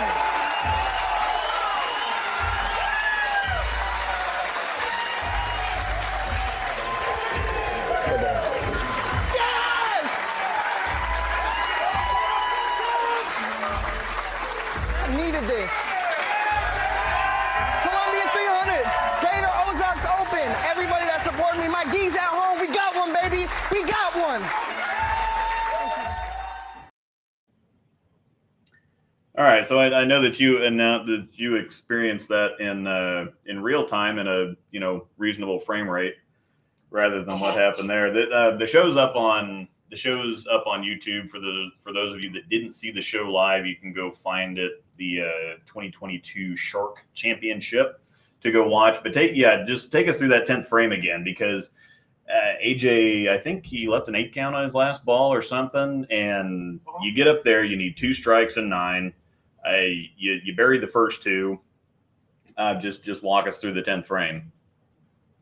Yeah, like I said, just the confidence, getting up on the approach, knowing I had a chance to win is, for starters, what competitors want. That's the moment you want, even if it goes the way that you don't want it to go. And I get up there and I wrap a 7-pin or whatever the case, you still want to have those opportunities. So it's amazing to even have that opportunity and for it to end the way it did for me. The first 2 shots were about as good as a 10th frame as I've probably ever bowled in my career. I joked earlier about the Specto, because earlier in the show, when we were off on the practice pair bowling, the Specto was messing up, and it was showing like people's balls going dead straight and then at like 70 feet backwards. And so I jokingly was like, I'm glad Specto's not working, so when I throw it everywhere, people won't know. But I'm glad that it was working, because the Specto was just dead on top of each other those first 2 shots in the 10th. Yeah. And then a couple people told me that, like, well, you kind of missed in a little bit on that 12th one. In reality, I actually moved my eyes in, and I knew that if I missed up the lane a board or 2, I would either 6-pin or flat 7, because all I wanted to do was get 9. So that fill ball where I missed in by like a board and a half, I actually moved my eyes in about a board so that I could just play it safe and kind of throw it at the 1-2, because being 48 feet, but God forbid if I would have thrown one a little too far left, I could have left the 6 count and left the rail or something. So I made sure to account for that and keep it in front of me, and obviously it struck. So amazing moment. I'm glad that I struck that time, because there might be times where it goes the other way, So Yeah, and that's actually exactly what I wanted to talk about. So that's one of those things that people think, oh my gosh, he missed in, but you needed 9. So you didn't have to strike again. And again, at that point, just like you just said, on a pattern that's that long, if you mess around and give it just a little bit too much room, you're looking at missing the head pin and losing. And so in that case, keep a little bit tighter, keep a little bit tighter, give it the high hard one, and just keep it in play, and take what you get. And it struck, and you had your moment, and everything worked out. But yeah, that's a little bit of a pro tip for everybody watching at home. Yeah, the miss all week was to miss up the lane. Anyways, if you threw a bad shot, you wanted to miss it towards the head pin, not away from the head pin, because they were so tight. So there was nowhere near as much penalty for missing up the lane like that versus the other way. So, and early in the match, you saw I left a couple 7 pins and a 6 pin with those exact hits. So I knew that if I missed up the lane, I was gonna 9 count at least. I just knew it. So played it safe. All right, Kevin, we heard Kyle Sherman give us a new term on TV with nut up. Somebody in the chat room wants to know, what does my G's at home mean? My geese. My geese at home. Okay. My geese. Gee is just a term that me and my friends have said for a long time. It just means friend, buddy, person. If I see someone in the bowling alley, I'll say, hi, Gee. Just saying like, hi, friend, hi, pal. Yeah, my geese are my closest friends. So just a little Kevin slang. All right. Did you get a chance to see some of your geese there at Enterprise Park Lanes with Casey Murphy and the guys watching your final shot? Yeah, I did. My phone was exploding that night, but I went through some of the closer friends and found, their messages, whatever. And my buddy CT, his fiance, took a video of all their reactions in the 10th frame at Enterprise, and everyone went crazy. I've probably watched that video 150 times.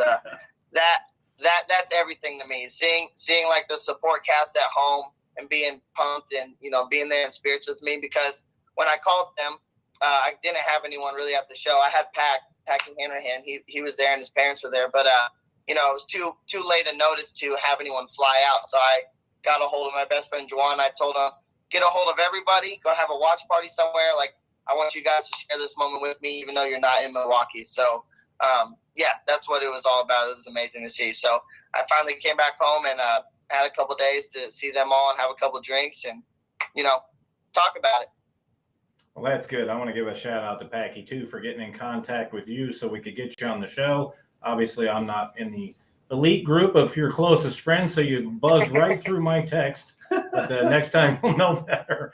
I know when I do the show and when somebody wins, especially in your case where it's a first win, you're going to have 1,000 messages. So I knew I needed to use. My phone overheated 3 times. I had to shut off my phone. It kept getting too hot and freezing. And I had to shut off my phone and turn off all my notifications. So there's so many people that I'm not going to respond to. There's just too many. That's why I've made posts saying, like, I promise that thank you guys so much. It's too many people to go through individually. But yeah, Packy did get a hold of me to make this happen.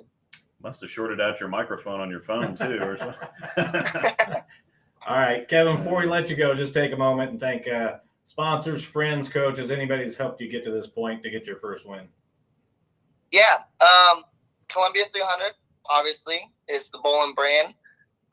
Vice, Genesis, the Greater Ozarks Open, Steve Weimer, everybody back at Enterprise and Sunshine for letting me go out, have the freedom to bowl full time, to represent them and trust the process with me. Casey Murphy is, I don't know if you guys saw my post, he's probably the biggest reason of why I'm having this interview talking about winning a first title. So I can't thank him enough for all the help he's ever done.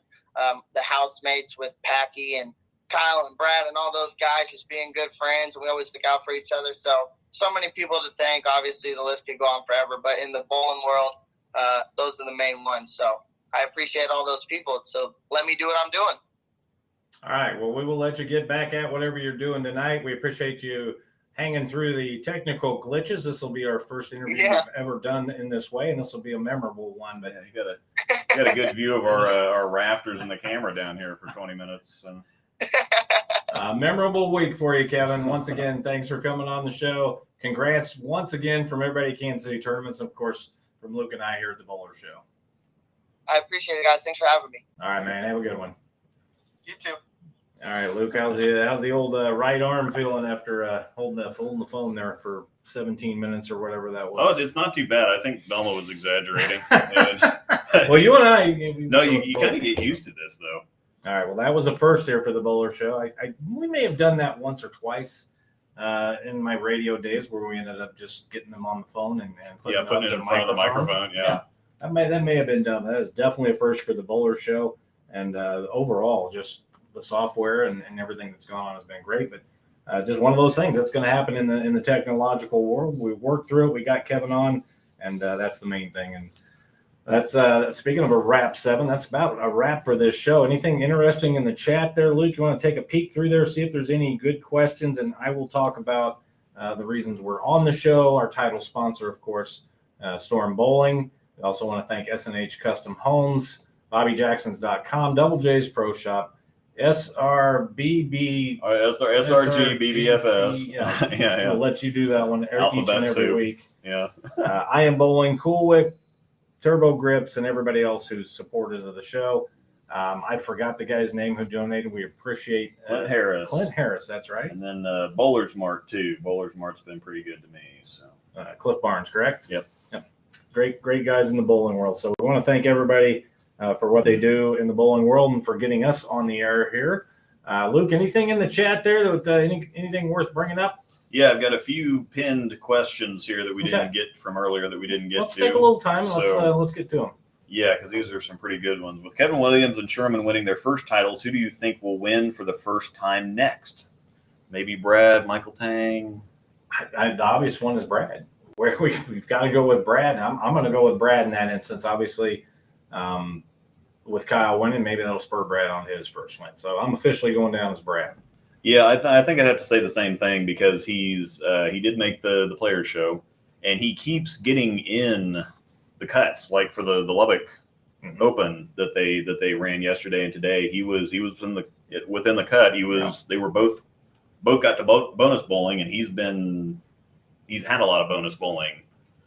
And they feed off each other. A lot of times when one does good, the other one does. And we saw that again this week with Lubbock, them making the top 16 and one of them making the top 8. So, all right. Another good one down here. Best way to improve a youth bowler's under 18 mental game. Any suggestions? They have junior gold's a big thing. Youth bowling's exploding like crazy, and they've got access to all kinds of tournaments. But for those that are going out and having to bowl against Spencer and Jillian and whatever else, what do you think? I'm going to acquiesce to you on this. That part of the game is not the greatest. I've been asked to coach and do stuff like that. I'm not great with that, but the obvious answer is just start young. We see all these kids. I can't remember the last youth tournament that I saw, but 9 of the 10 people who made the cut were two-handers. So obviously that's just the way that bowling's going right now. Start young, and if you're comfortable with two hands, keep throwing with two hands. Yeah, I can't remember whether it was Kyle or Kevin that mentioned this, but they said get out there and lose. That's a good point. So I mean, I always thought. See, the interesting thing for me is I didn't start bowling. I bowled for like a year when I was 11 or 12, but I didn't start bowling until I graduated high school. So I was 19 coming out of things, and so I bowled. That's back when you could bowl youth league until you were 21. So I bowled a couple years in youth, and then I got into the adult ranks, and I didn't really get into tournaments right away at all. I thought that I had to be a certain amount of good to be able to get into tournaments, because everybody thinks, well, I'm paying money, I'm bowling with a team. Outside of something where you pay extra money and you go specifically to this place for a tournament. It's not like your regular league every week. And so it's like most people are like, gosh, I don't want to waste the money, or I don't want to let my teammates down, or I don't want to whatever else. Yep. But the best experience or preparation for tournaments is to go bowl tournaments. And so just like you said, you have to get out there and bowl. You have to, because you don't know what you're not good at. You don't know what you need to work on until you get out there. So the best thing for kids, especially with them being so resilient, they learn very quickly. And so you get them out there and just expose them to a bunch of stuff. and they want that. Yeah, they do. They're not looking for like myself. I want it as easy as possible when I bowl. Mm-hmm. They don't even want that when they're 14. They're already wanting to get on all the patterns, get on the tough stuff. And even though it still takes some time, sometimes with Keven and Kyle, a lot of guys are prepared, especially with the coaching they get at colleges. A lot of kids are prepared when they get out. Back in my day, it might take you 2 years to get a cash, be a top 53 in a tournament, let alone win. These kids are coming out and they're expecting to win fairly soon.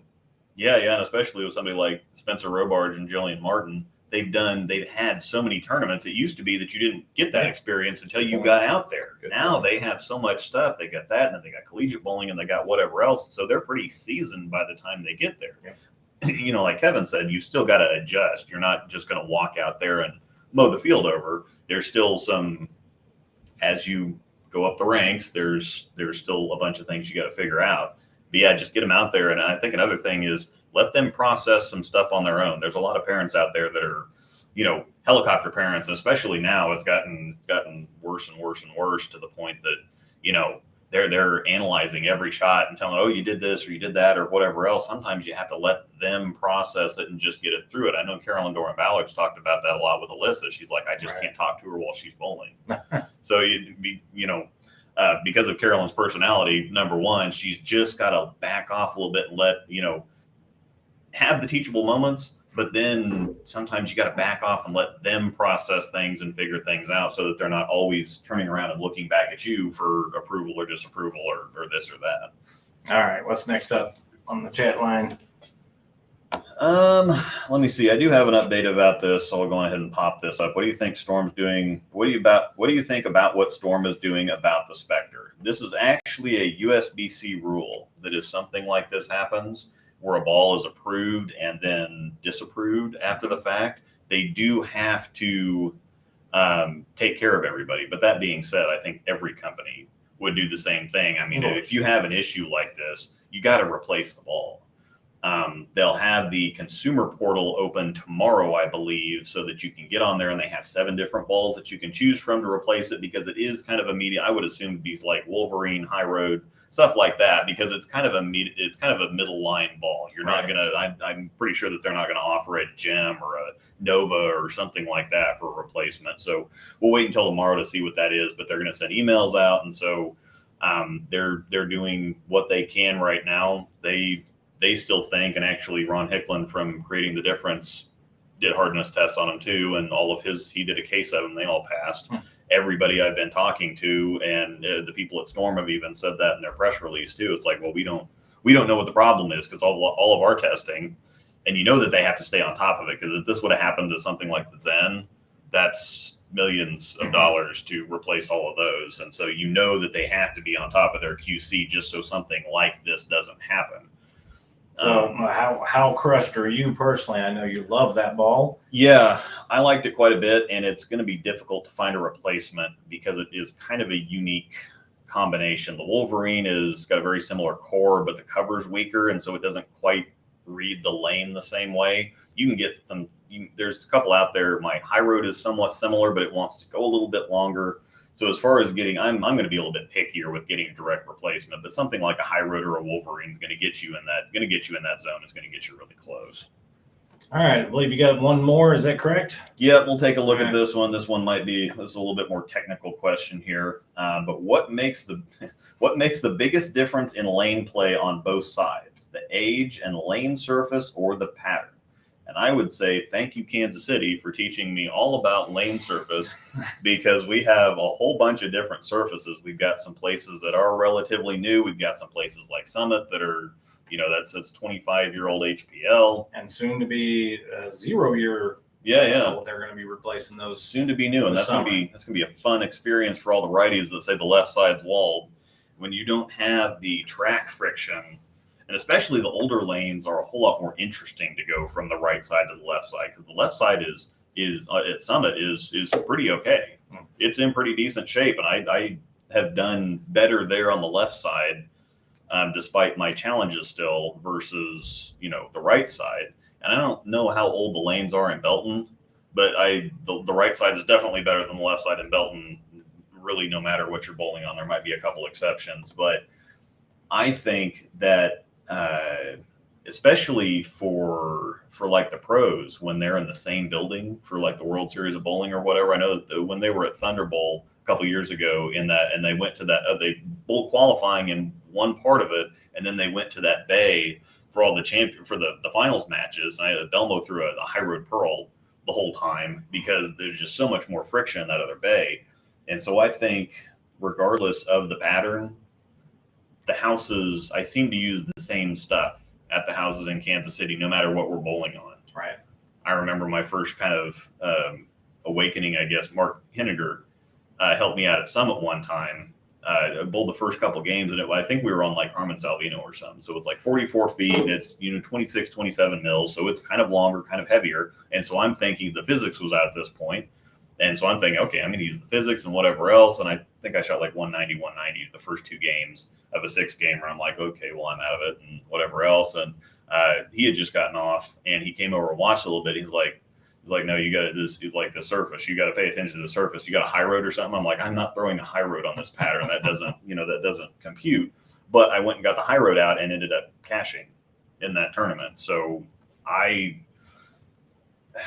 the pattern does make a big difference, but I think it's almost 50-50. You got to pay equal amount of attention to the surface as you do to the pattern. And some of these houses, regardless of what the pattern is, I'm like, well, I'm going to use this equipment. I might have to stand over here versus standing over here for these different patterns. But generally speaking, the same balls continue to work in that house. Yeah, I don't have a whole lot to add because it's not my area of expertise. But what I will say is, we get questions all the time about the patterns and how they're playing, and this didn't play like what we thought it would play. Well, it's because of the age of the lanes and the surface, and nobody ever asked me that question. I don't know that anybody's ever said, hey, what kind of lanes are these and how long have they been here? But they will ask what the pattern is. So I think it's an underrated part of the process of all of that with the patterns and the age and the actual lanes that are there. But I did want to say that, we've been pushing for new lanes at Summit for a long time, and they're going to get them this summer. So they're doing all 60 feet. So with that, Luke, you and I we'll check out the chat here when we're done. We'll pick somebody out of the chat who had the best question, and we will either send them 5 games from Summit Lanes, or we will have them regift that to somebody here in town. So if you don't have anything else, I think it's time to wrap up episode number 3 here of the Bowler Show. We got all kinds of good stuff today. Unfortunately, Marshall Holman wasn't able to join us, but as always at 6:40, Cannizzaro's Corner got us caught up on the USBC Open Championships with all the scoring changes. We checked in with Mr. 900, Stephen Kosela, at 7 o'clock, and then we got back-to-back animal pattern winners with Kyle Sherman winning the Cheetah and Keven Williams winning the Shark to close out the show. And one of the more unique interviews we're ever going to do on the show. Yeah. Hopefully. It's going to happen. Trust me. This stuff happens. And so far, I mean, you and Angel have done a great job with this. For me going from radio to my face having to be on here and not worry about, hey, in the text here while I'm on with somebody on the radio, I'm having to do all that stuff before when I didn't have a co-host and really a producer. And you guys have done a great job. So, Luke, you got anything else, or you want to take us out of here? No, I think we're good to head out. All right. Once again, you've been listening to the Bowler Show. My name's Dave Waswo. He's Luke Rosedal, and that is going to be a wrap 7 for this show.